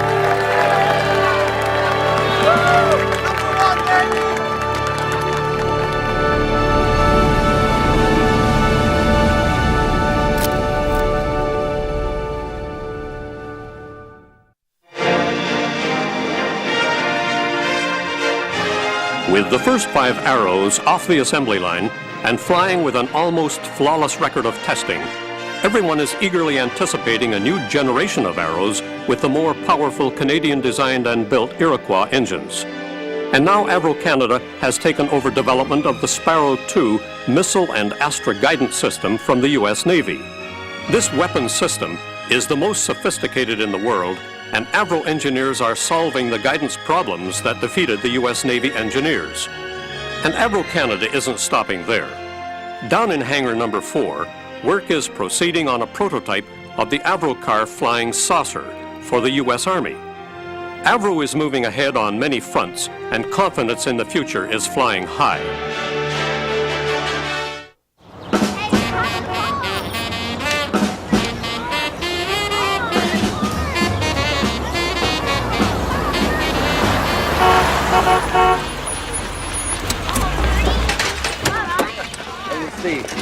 Hey, don't smudge it, huh? Ruby! Hey, Ruby! What do you think, hon? Biggest piece of sheet metal I ever saw that doesn't fly. Oh, it flies, baby. It flies real good. You can't afford this, Joe. Betsy was just fine. Did you sell some stocks? Didn't have to. Took out a loan. The bank just loves an employee of Avro Canada. Come on. Kiss?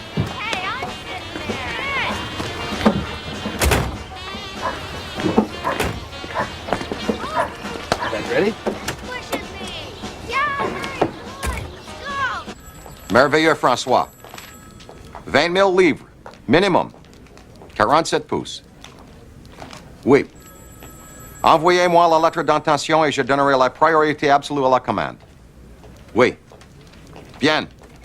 Au revoir, François. Freddie, I just got a conditional order for 400 Iroquois engines. If we can make 20,000 pounds thrust. The French want it for their Mirage fighter, so keep on Critchley. Now, we need some more press releases. Something big. Need like a major story a week. Are we missing any angles here? Well, it never hurts to play up the Canadian aspect. Zero's been great for the international recognition. But we've got a Canadian plane, a Canadian engine, and I think it's time for a Canadian pilot. I know the Woodman would kill to get up there, and I bet we can get Colwood to do a feature story. All right, let's make Jack happy. All right.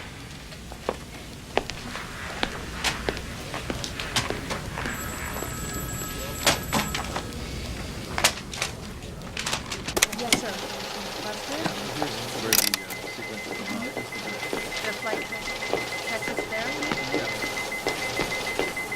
Hi. Hi. What are you smiling about? Gordon changed his mind. I'm going to do the next flight at 2:01. Congratulations, that's great. Thanks. So, can you put me through some sequences? Sure. Why don't I take you out for a drink after work? Celebrate.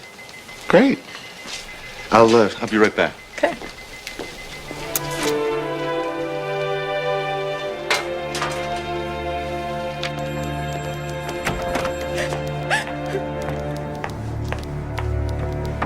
Man. Gordon.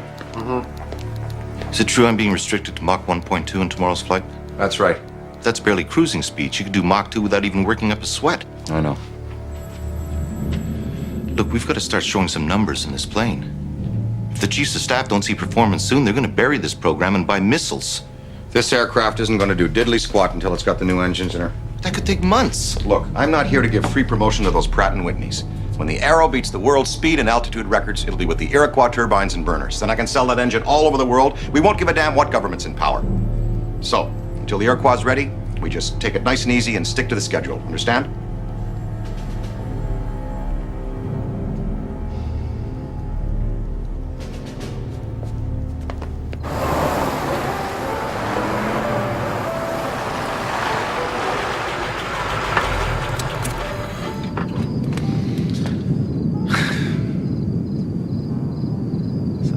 Ashley's got the Iroquois up and running again. Doesn't bother your kids? No, they're Avro kids. They sleep better when the test engines are running. So do I, for that matter. Huh? That's the night shift shutting down. Lights go up, the water pressure goes down. Everybody's showering. And the traffic jams at shift change, they're just terrible. Nobody minds. This is Malton. It's the hottest little town in Canada right now. All the churches and houses and restaurants going out. All because of Avro.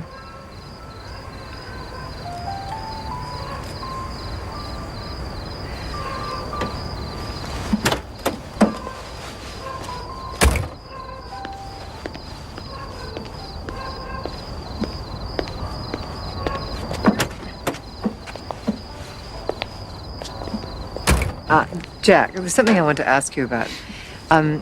In terms of testing flight controls, it would be very useful for me to monitor the flight control system from the primary location. That way I can initiate direct analysis right at the source. What are you saying? You want to go up with me? But all your monitoring equipment's on the ground. That's true, but it's always better to collect data closer to the source. If you want to go up for a ride, why don't you just ask me? I want to go for a ride. I think we could work something out. Most people would be afraid. I'm not. You sure? I'm sure. You really want to put yourself in my hands? Thought they were supposed to be on the controls. Oh, there's no telling what might happen up there. I'll take my chances. So, I'll ask James to give me clearance for tomorrow's flight. Tomorrow? Why not? I hope this got nothing to do with the drinks. I thought you were beginning to like me. But Kate, it's my initial flight. It's going to be dangerous enough without exposing a passenger to it. I'm hardly a passenger. I don't think you should take this personally. I'll take you up another time. If I'm up there, it's going to speed up the testing process. I thought that's what you wanted. I'm sorry, Kate. I can't take you up this time.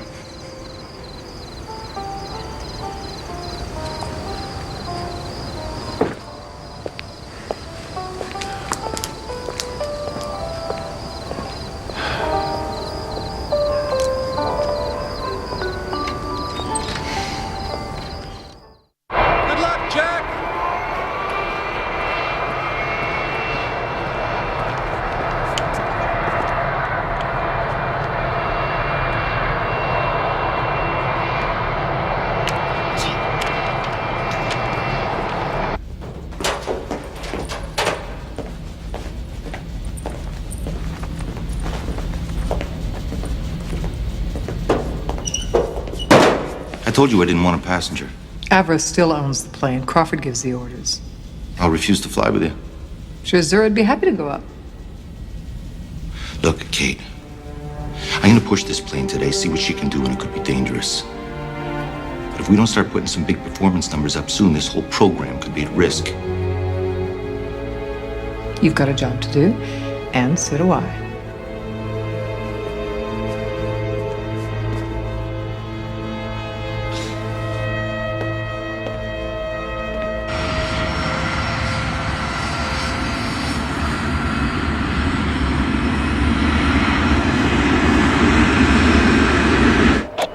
Arrow 201, this is Avro Tower. What is your status, please? Avro Tower, we're lit up, ready for takeoff in about 30 seconds. Flight plan calls for a straight route, Toronto to Kingston and return. ETA Toronto, about 18 minutes out of dawn. Ready, Miss O'Hara? Ready, Mr. Woodman?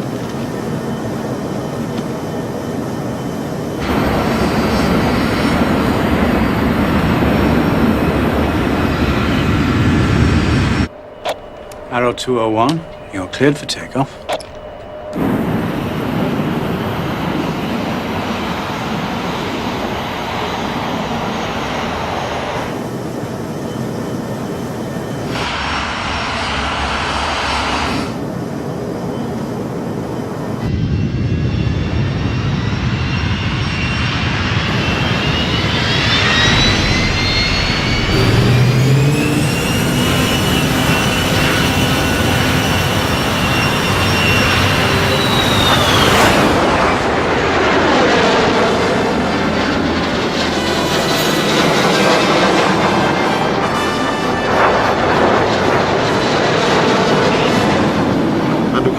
distracted and feeling good. Incredible.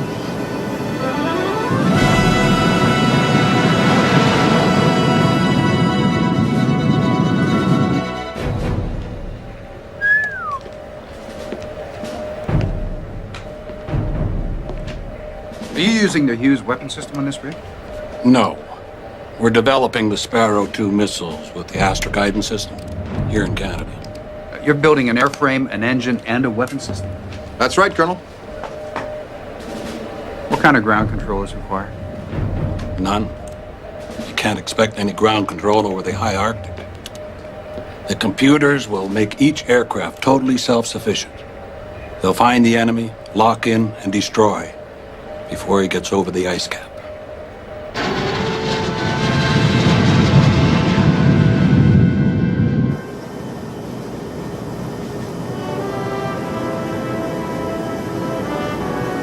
Control's very sensitive, very responsive.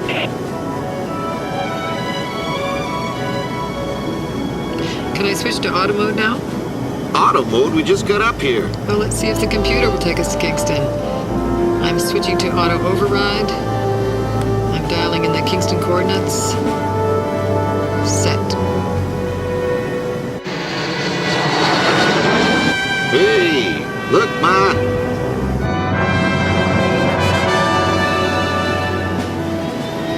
.201 at Mach 0.7, increasing through Mach 1.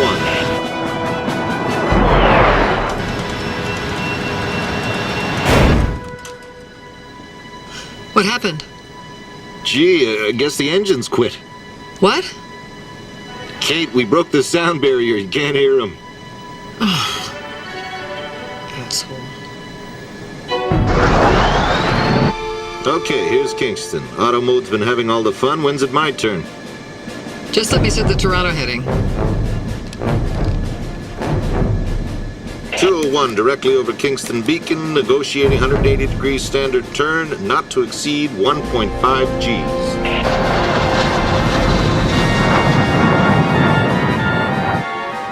.242 degrees, straight to Mullen. Okay, now I'm going to take over. Disengaging auto mode, manual override.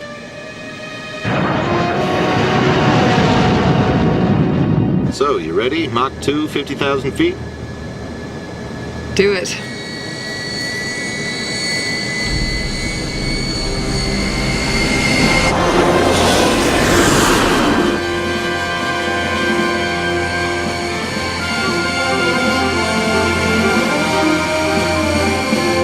Arrow 201, this is Avro Tower. Do you read? What is your position, please? Arrow 201, this is Avro Tower. Please continue on course.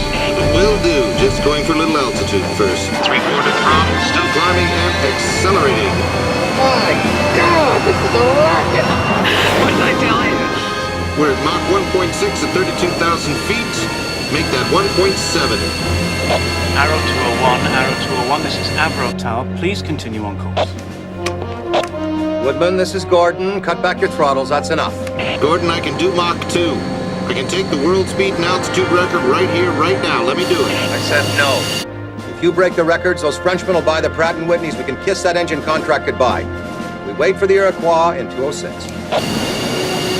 We're so damn close! All right, then, if you won't listen to business sense, listen to this. You have a female civilian with you in an unproven aircraft. No one knows what'll happen at Mach 2.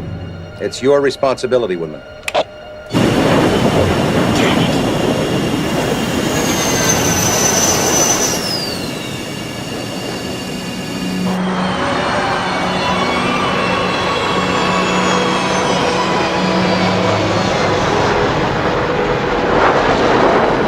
Mach 1.9 and a climb of 3/4 throttle. That's one incredible bird, Gordon. Congratulations. Thank you. Put down 25,000 feet, Mach 1.2. Well, we did 40,000 at 1.9. 25,000, 1.2. So,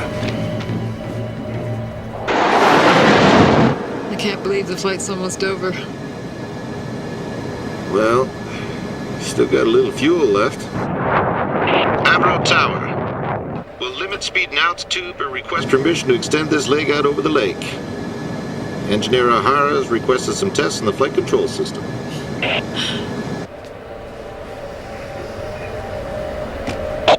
Arrow 201, this is Avro Tower. That's an affirmative. Maybe we can have some fun after all.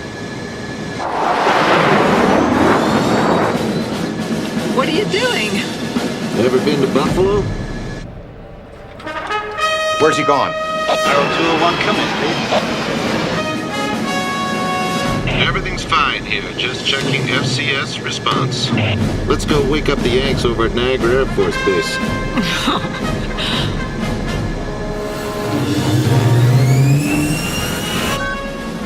Yep. Captain, look at this.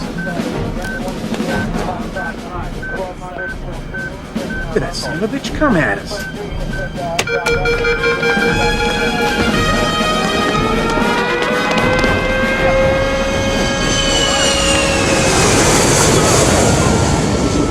What the hell was that?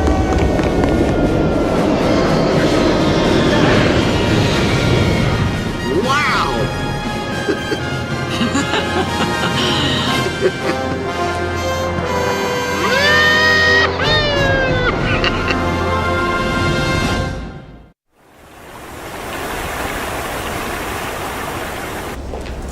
As you can see, this... Speed, altitude, practical design. I think anyone can appreciate the superiority of this Canadian aircraft.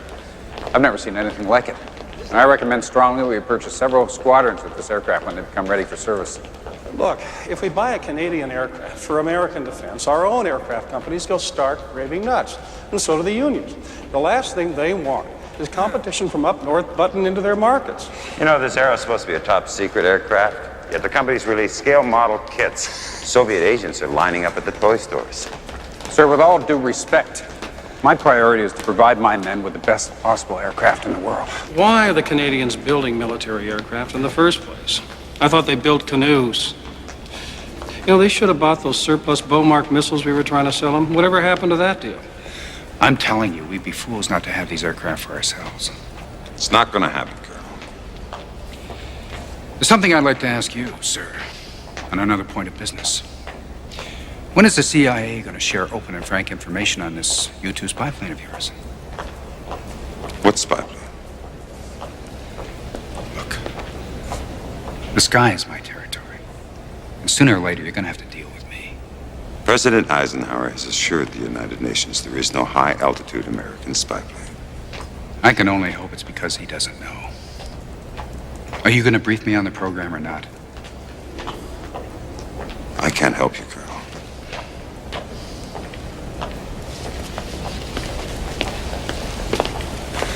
The U-2 program's the real issue here. It's the best idea we've had since the war. We can practically take pictures of Khrushchev taking a crap. The president stated there is no spy plane. Now, if what that colonel says is true, this air would fly circles around the U-2. Take photographs, make the president a liar. But do you really think the Canadians might blow the whistle on us? Of course. Half the damn country are pinkos. All right. I'll have a word about this with the president.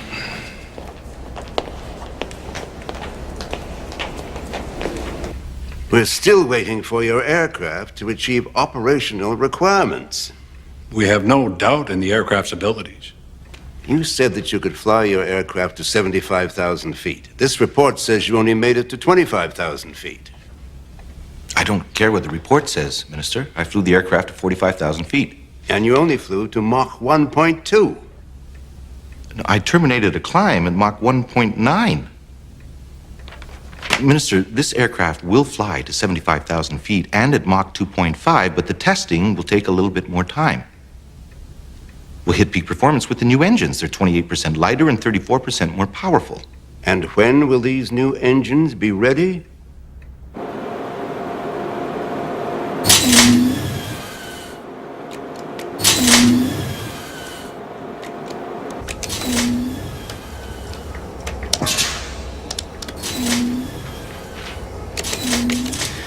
We'll get in there and find the problem.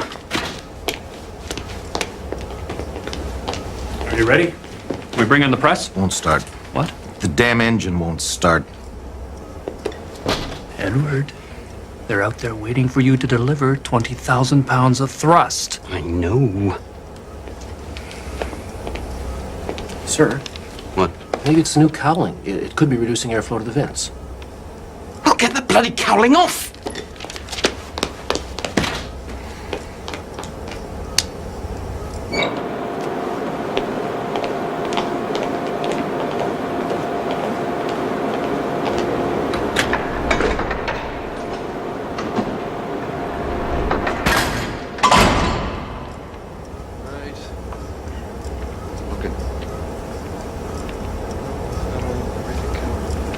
Go ahead, Mr. Critchley. We're ready here.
You boys got yourselves one hell of an engine! I told you, didn't I? Get the afterburner.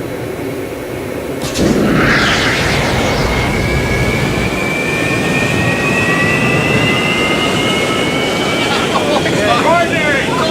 That is extraordinary!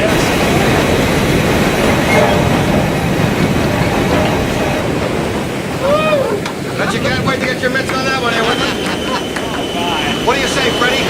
How about we put this into full production? Critchley, well done. Now we'll see the real arrow fly.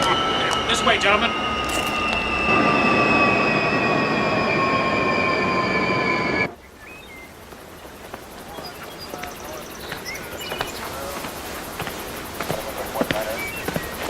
Does the president have his mosquito lotion? It's okay, he borrowed some from the Prime Minister. Hula poppers, jitterbugs, mep spinners, Canadian wigglers, American jiggers, flies, furry skirts and flash. For my money, John, you can't beat live bait. So it gets the action. I won't argue, Ike. Makes sense to give the fish what he really wants. I don't get much time for this lately.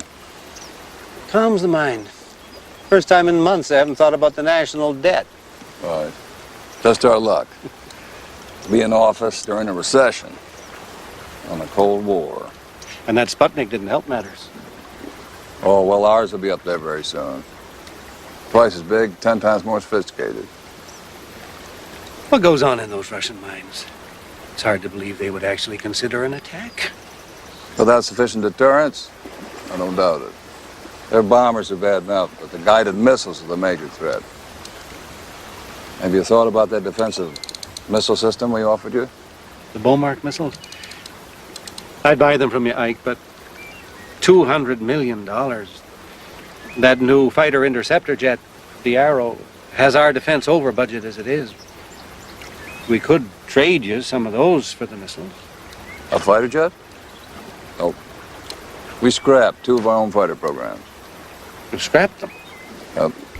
Obsolete. Future's missiles, John, missiles. More dependable, cheaper, too. Of course, you're air chiefs. I won't tell you that. I won't admit that a cheap missile will do the job of manned aircraft. Put them out of a job.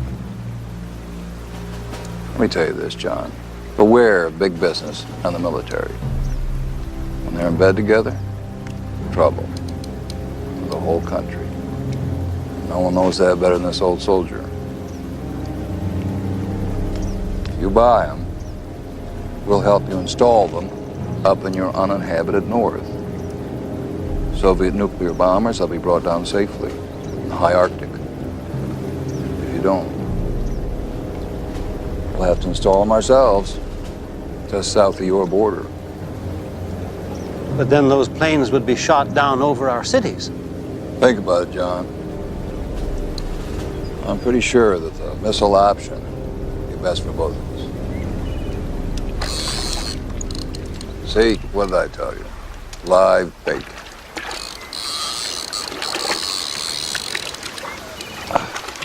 Well, the missile proposal is perfectly reasonable to me. What will that mean to our Arrow program? We can't afford both. No, I shouldn't think so. On that, I'm in full agreement. And the Americans' other proposal, this joint command idea. No, I don't know. Well, we do share a common objective with the Americans, the defense of North America. They're our allies, after all. But our foreign policies have never jibed. This is a domestic policy, General.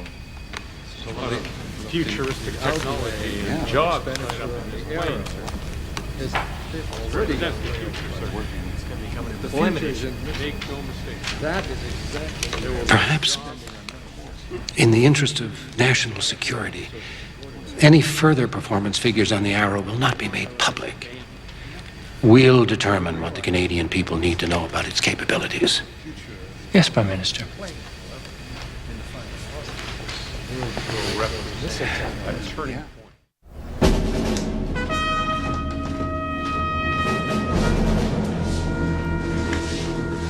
Prime Minister is about to announce that he's joined with Eisenhower to create the North American Air Defense Command, headed by General Seaforth. Seaforth?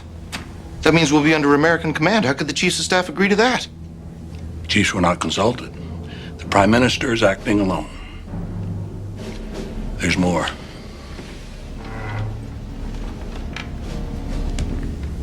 The government has ordered a feasibility study into replacing fighter interceptors with unmanned missiles. They're getting ready to shut this program down. So, how close is 206 to flying? Claire!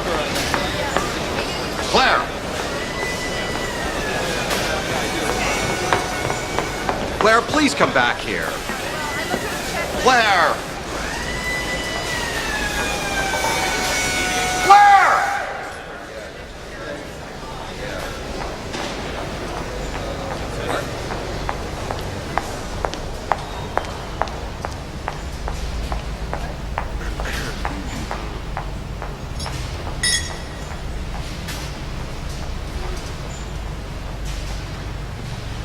I think we should consider a third shift. Just let me talk to her, please. Well, I'll talk to the unions about reduced overtime. Just tell her I only need a minute, right? Campaign to encourage stories in the newspapers. I know. And I thought I know, a but promotional film just for a minute, schools please. would be effective. Well, for God's sake, don't mention any more about that flying saucer. I said I know that. There's also a toy God damn manufacturer that wants to put out another Aero model kit. Good. We need good workers like you. How about you, sir? Hi, I'm from North American Aviation. Look at this car. What's going on here? This joker here is from North American Aircraft. He's offering us jobs in the States. How'd you get in here? What makes you think any of us would want to work for you, huh? We're building the most advanced aircraft in the world here. Yeah, but for how long? That's enough. That's enough. Hey, Now easy. Easy. That's enough. Escort this man off the property. Get lost. Rest of you people go back to work.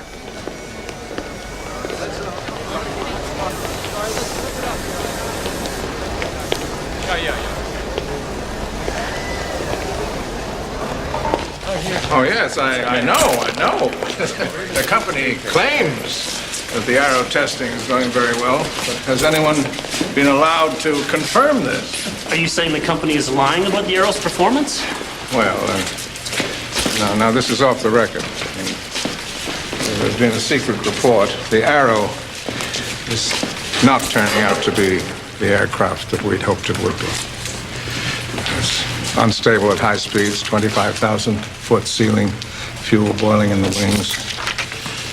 And the price per plane has skyrocketed to $12 million. I'm afraid, as pretty as it is, we've got ourselves a lemon. Tell us on the record. Yes, sir. What can we tell the Canadian public here? I want to know what is going on. Okay. Well, first, the Arrow is a liberal program. Conservatives would love to see it fail. Then there are the Americans. They'll have a hand in this somewhere. Their aviation industry would never let them buy Arrows. So if they can't have it, we can't have it either. Then there's Crawford Gordon. He's got enemies everywhere. They're all in control now. Plenty of long knives, and Gordon's their target. Well, what about the people? I mean, don't they understand what's going on?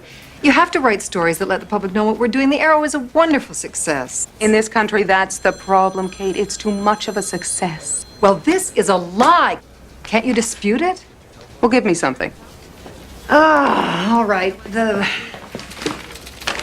They're basing their $12 million figure on the entire program if we build 30 aircraft. If we build 100 as planned, the cost goes down to $4 million each. I mean, that's less than the F-104. Well, no one reads rebuttals. Look, right now, the Arrow being terrific is a non-story. Newspapers aren't interested in it. The Arrow is a lemon. Now, that's a fresh story. That's what sells newspapers these days. Even if we wanted to print a pro-Arrow story, the government has stopped us from printing performance numbers for security reasons. Well, what about a story about the workers and their families? The men on the line? I mean, you've done stuff like that before. What about the people who have devoted their lives to this company? They'll call it soft, but I can try. Thank you. What about when 206 flies and breaks every record? You gonna print that? When you break all the records, I'll get it published, one way or another. Crawford, this is your new secretary, Gloria Collinson. Oh, hi, Freddie. Sorry, That'll be fine for now, Miss Collinson. I'll talk to you tomorrow. Mary and I had a little tiff. I gotta find a hotel room. Anyone call for me? No. Crawford, listen. Cabinet is organizing a smear campaign against us. They're trying to shut us down. Yes, I need a long-distance operator. Crawford, we need your help. Sure. I'll be right with you. We'll fix it up. I just need a minute here, Freddie. Operator, yes, I need to call Halifax, Nova Scotia, please.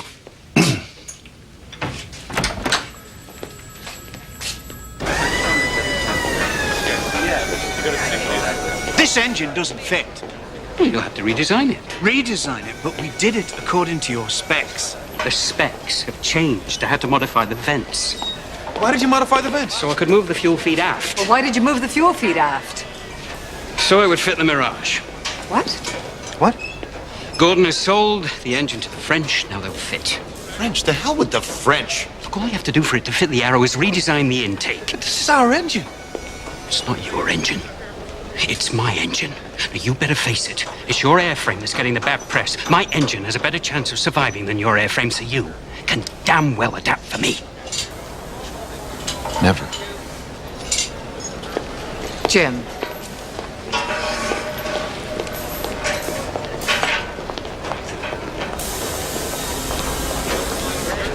Jim. I know it's a pain in the ass. I would like to strangle Critchley myself, but we do not have time for this. You can modify the intake in no time. Can't you just be reasonable and have a conversation with him? Talk to him, Jim.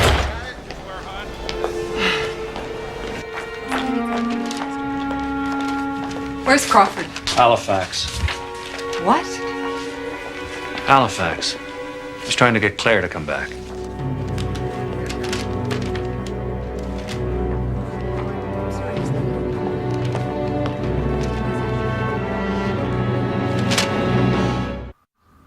We have determined the new Canadian Defence Program will include the purchase of Beaumark missiles installed at 2 bases in Canada.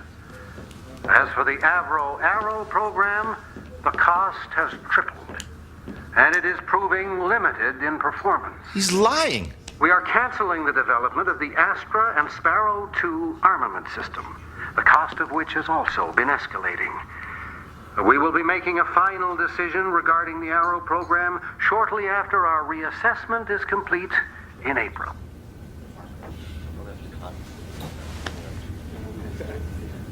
We have until April. We don't have a weapons system. Maybe I could talk to Colonel Fairchild. Maybe through NORAD he could give us a discount on an American arms package.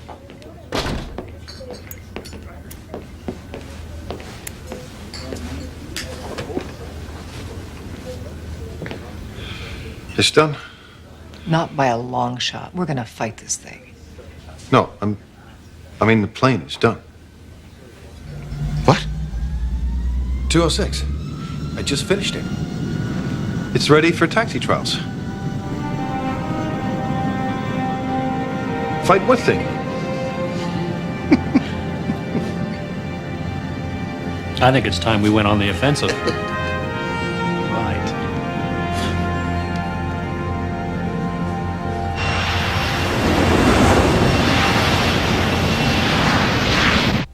I'm telling you, I have flown this aircraft and it will meet all expectations. This secret cabinet report is all lies. And the real question remains, do we need fighter interceptors anymore? Or are they simply obsolete as compared with missiles? Manned fighters will remain an essential part of our defense system. But why? Gentlemen, thank you very much for seeing us. Is the Prime Minister coming? No, I'm afraid he had a previous commitment. I see. Well, we have a new proposal for you for the Arrow program. The United States Air Force has offered to pay the total price to arm each Arrow we produce under the NORAD agreement. Now, that is $500,000 off the price of each aircraft. So therefore, if you will authorize the completion of 100 aircraft, Avro can guarantee a unit price of $3.5 million each, including fire control and armament, fully operational. It's all right there, fully guaranteed.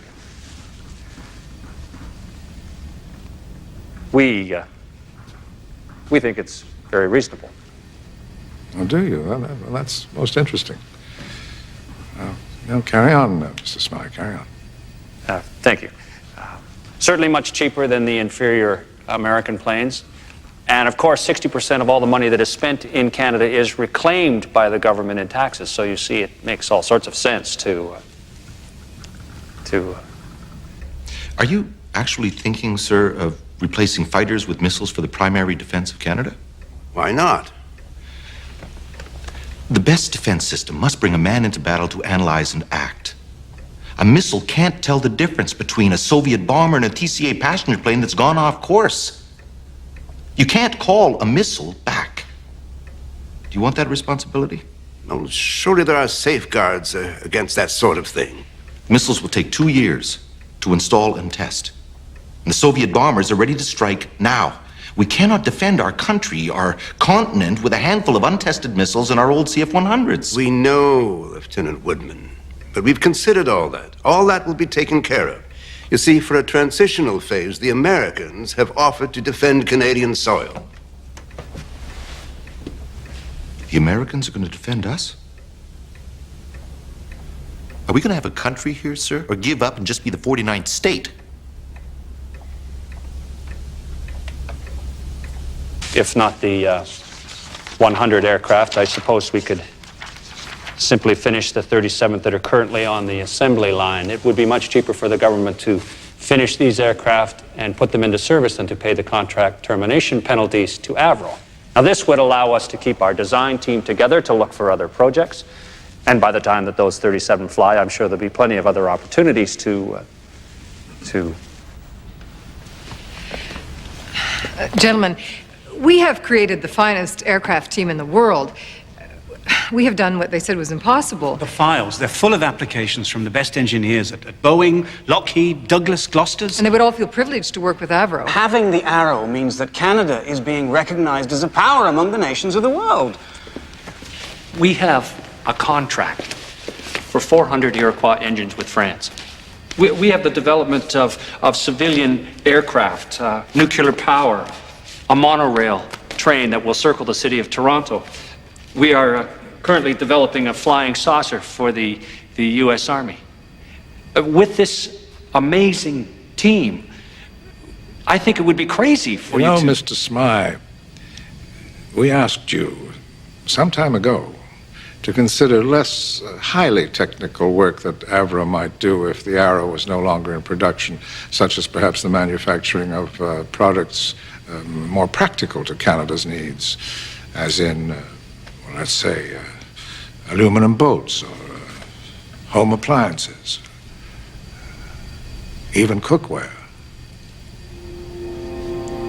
Cookware. Cookware.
Crawford?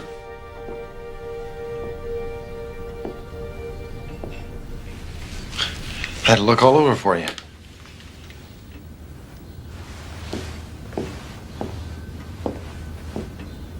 I've got something to show you. You know, I can understand you wanting to get away from people. I like to do that too. But here is the Mark III, high altitude. It'll get us beyond 100,000 feet. We can have one in the air next year. Look, here's what happens. I fly up to the stratosphere. That's the edge of space. Then we flip her over. Then we open the belly pod. And here we have the missile. And we just launch it right into space. Right into orbit. At that kind of an altitude, we don't need those big rockets that the Americans and the Russians have. Just little ones. We can do the same thing with a manned capsule. We could have a man in orbit the end of next year. But the best thing, the very best thing is we can use the Arrow as a platform and we can launch a vehicle to the moon. We can do it, Crawford. We can go to the moon. Yeah, see, I was having a problem with a rocket propellant and the trajectories for the lunar orbit and some other things and so on and so forth. But I figured all that out and we can do it now. So, when can we start? Go to the moon? Yeah. Yeah, there's still some work to do on the landing craft and the primary rocket. Immediately. I'll inform Ottawa right away. Well, start with something modest. Like 100 million.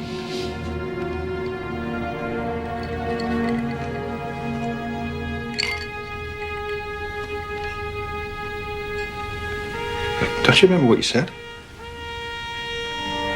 Anything we can dream, we can do. You said that. And this is only the beginning. And you said that too. This is only the beginning. beginning. Well, I better go. I guess I better get going. You rest up and come back soon. We need you. Well, goodbye, Crawford.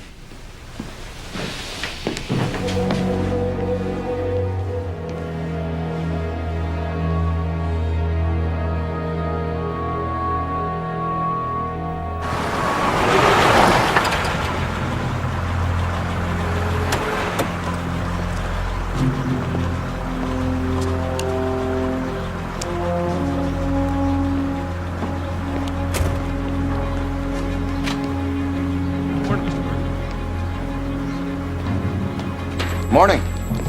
Hello. Good morning, Mr. G. Good to see you. Canadian. James, great to see you again, sir. Tell the boys in assembly. I don't know why. There's everybody on the show. Good morning, Kate. Crawford, we were just discussing Cabinet's decision to go ahead with the Beaumont missile purchase. Yes, but remember, Freddie, governments come and go. Avro is here to stay. I said the future is unlimited. We're not going to let some gang in Ottawa destroy what we created. Now, all right, there's a lot to do. What is the status on number 206? Well, we should be able to get her in the air in a couple of days. Good. You and Jim make sure that happens. Kate, I want you to go and see your friend June and coordinate a formal press campaign based upon the records that number 206 is about to break. Freddie, we need to organize a team to put together a new documentary about the development of the Arrow with all the advanced technology stuff. Models, first flight, chase plane footage, interviews, speculations on the future. I want it to air on CBC 2 Sundays from now. As soon as you organize that documentary team, pack your bag and come with me. Well, Crawford, where are we going? Somebody's got to take on that son of a bitch in Ottawa, and I'm just the one to do it.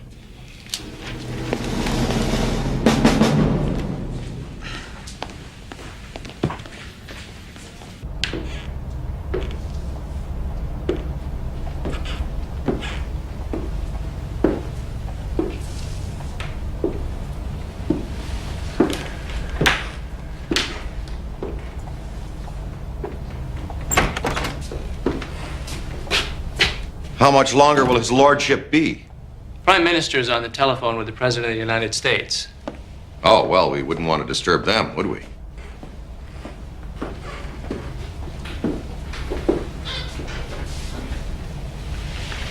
Now remember, Crawford, all the performance reports that James prepared is in the file I gave you.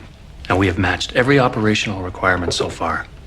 Also, there's the financial reports. We're a little bit over budget, but not much compared to the Brits Hunter or the Yanks F-104. Crawford, you need to give him the employment numbers. Tell him about the 654 subcontracting companies. Tell him about the international patents that'll bring in millions. Yeah. Point out to him that 60% of all funds that are spent in this country are returned to the government in taxes. Talk about the passenger aircraft, the commuter transit, the monorail system, the space program. It's all in the file. Don't worry. We'll have a good little chat. I know. Now, where's the file I gave you? Oh, damn. I must have left it on the train.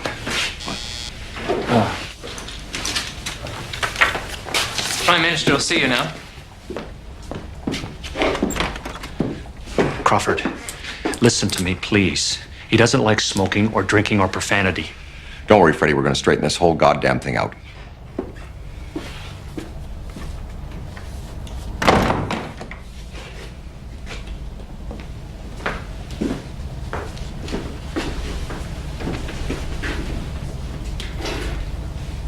You cannot shut down the goddamn third largest employer in Canada. I will not let you.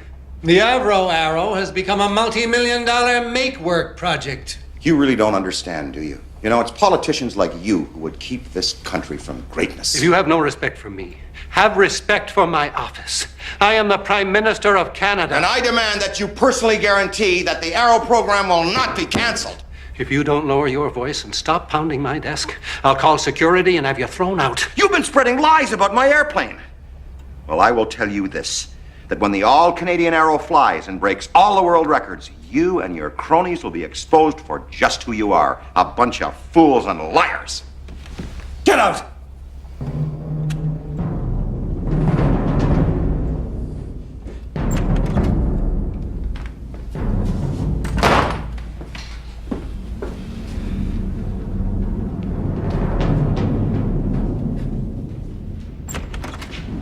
Goodbye, Mr. Gordon.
Program's been canceled.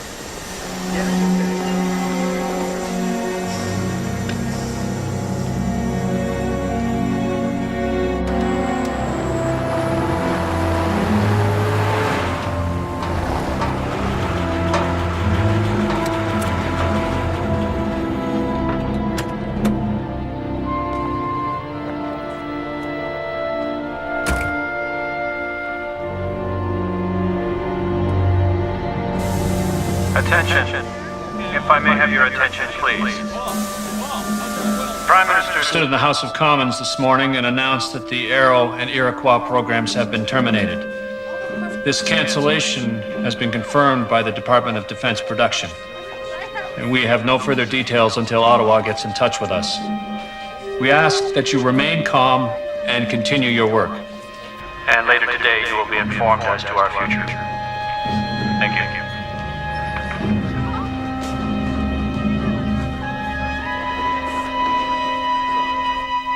So they want to fight, do they?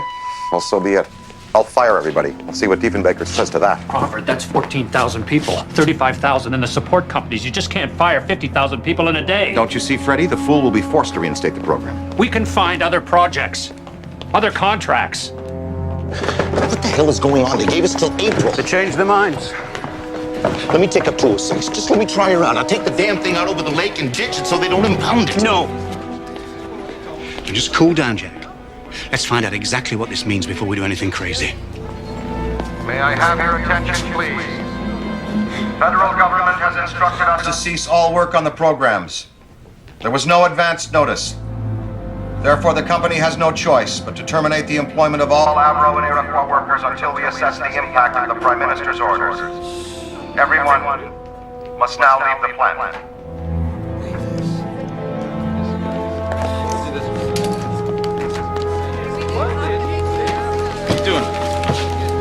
are you doing? You can't take this. Come on, put it back. Put it back. North American Aviation. We've got a job for you in California. How about you, sir? Hi, I'm from North American Aviation. We've got jobs for Boys, let me offer you a card. Boeing Aircraft make the finest planes in America. We need some workers for our city. Traitor. Screw you. I'm going to California. You're a quitter. That's all you are. You're just a quitter and a traitor. That's it. A quitter and a traitor. That's all you're ever gonna be. They did what?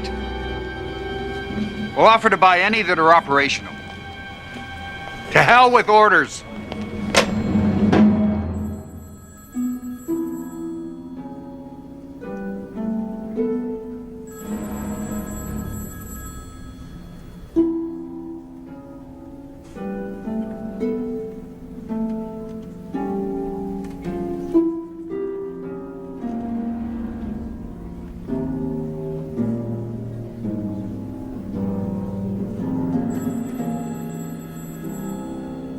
The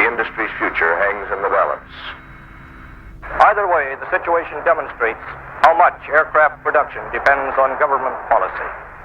The industry is trying to ease that dependency, but there's little chance of maintaining its present size with commercial orders. Avro, in particular, has none. Work went on until the last shift. In fact, it was almost time for the final whistle when the 15,000-odd employees of Avro and Orenda were told not to return.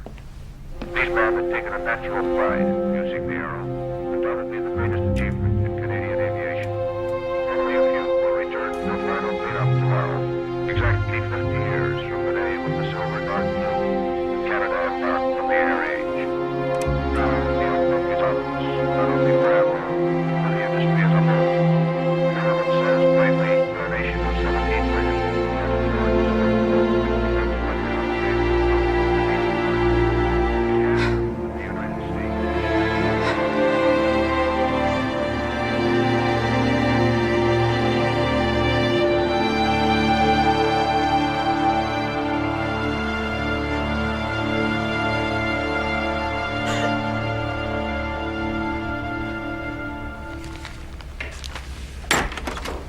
I thought the press was on our side. He's firing thousands. I don't think we have a choice, Mr. Prime Minister. For now, we'll have to reinstate the program. He's told me this was what the public wanted, to cut liberal programs and balance the budget. Well, it's too late now. We can't show weakness. We have made a decision and we can't go back. The workers are all my constituents. They'll throw me out of office. Don't worry, John. We'll always make a place for you in the party.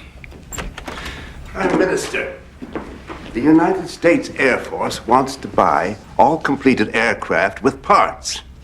American General Electric has made the same offer, as has the British government. They want them? But the president told me manned aircraft were obsolete. The French government wants to know if they can still expect delivery of 400 Iroquois engines next year for use in their new Mirage fighters. If other countries buy it, we'll look like fools. So what do we tell them? No. No to all of them. Not one arrow or engine will leave Canadian soil. The program is terminated. I want you to get rid of everything. Planes, engines, parts, blueprints, patents, photos, films, everything. Get rid of them. Surely you can't. them all. Yes, I can. You're forgetting yourself, John. I want to be rid of these infernal airplanes. The sooner this is done, the sooner everyone will forget about them. You can't just shut down an industry like a workhouse. History will prove this to be one of the most colossal blunders made by a prime minister in the history of Canada. I am speaking for my brother machinists when I accuse the prime minister of economic treason, political servitude, and moral prostitution.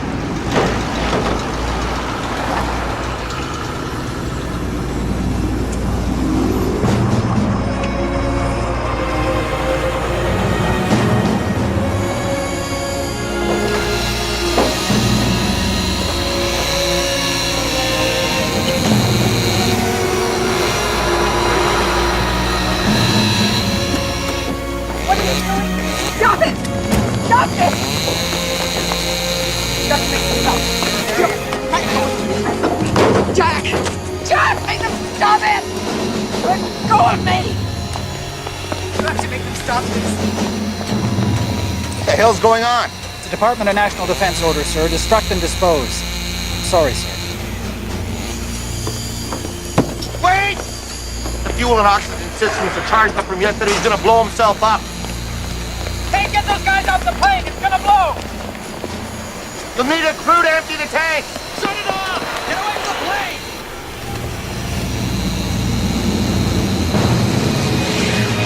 This is restricted airspace, you know. I could lose my license. Come on, right over top!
I should have taken up 206 like I wanted to. I was gonna ditch it in the lake.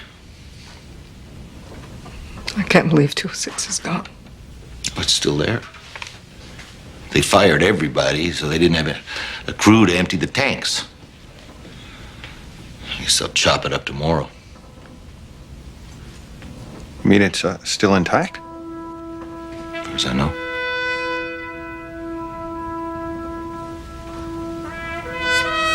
And it's outside? Fueled up? Yeah.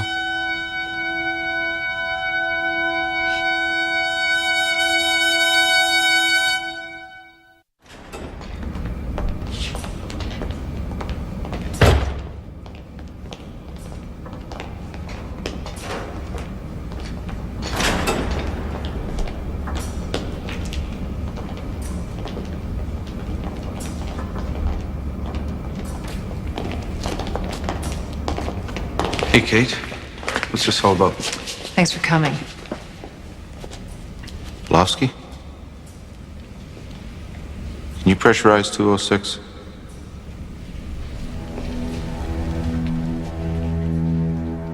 You bet I can. I want to come with me. You sure?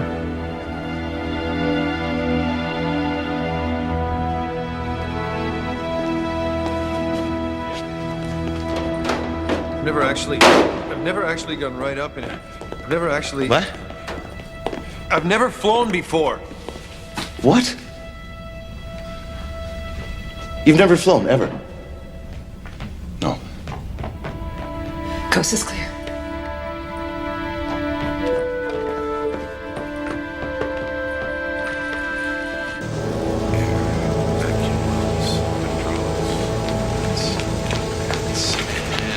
That's it. We are done. She's all yours, sir. Jim, you go on up. Good luck. Thank you very much. Good luck, Flight Lieutenant Woodman. Thank you, Engineer O'Hara.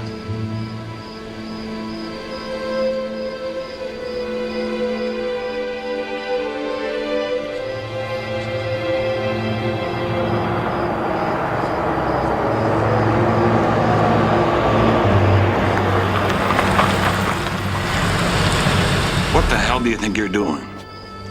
I thought you'd try something like this. Don't you know that stealing a top security aircraft can get you 20 years? Yes, sir. However, if your mind's made up, I beg your pardon, sir? your instructions once you're airborne.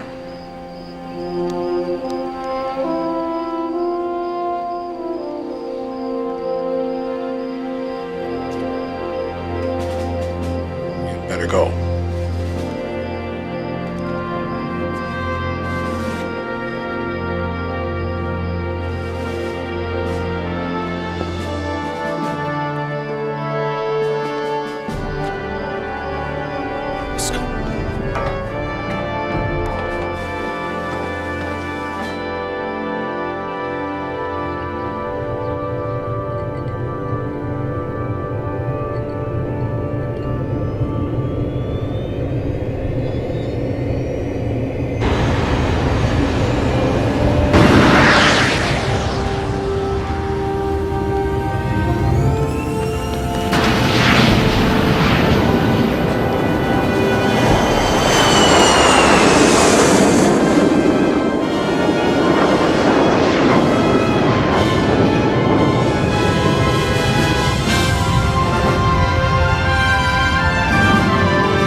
Jim. Let's see what this little sweetheart can do. 054 degrees.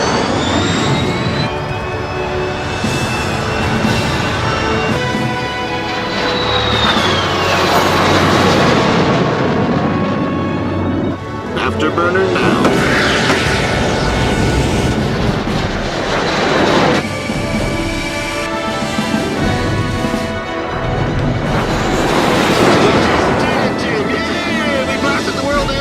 Too bad it's not official.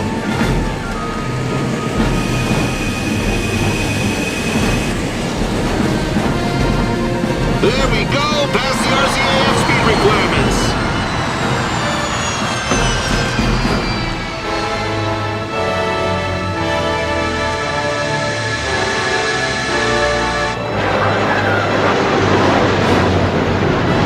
There it is, Jim. 2G turn to Mach 1.5 without losing a foot of altitude. Another RCAF requirement they all said was impossible.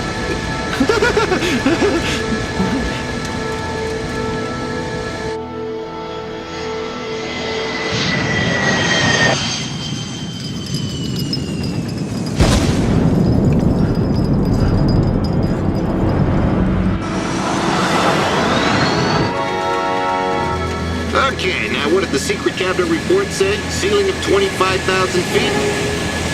I don't think so. My God!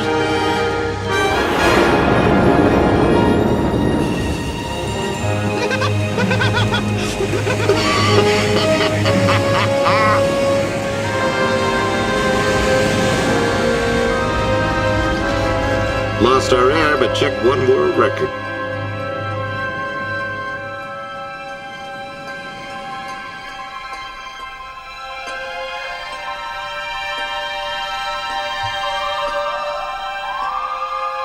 Space.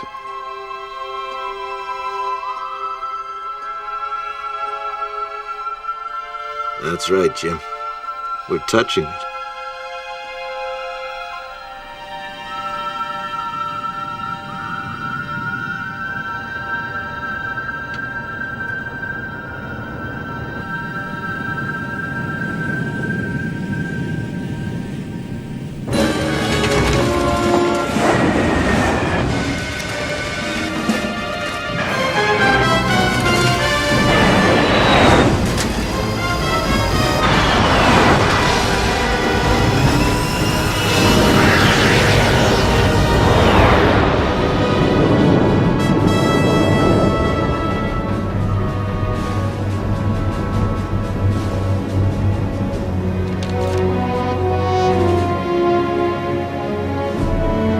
They got a destination for us, Jim.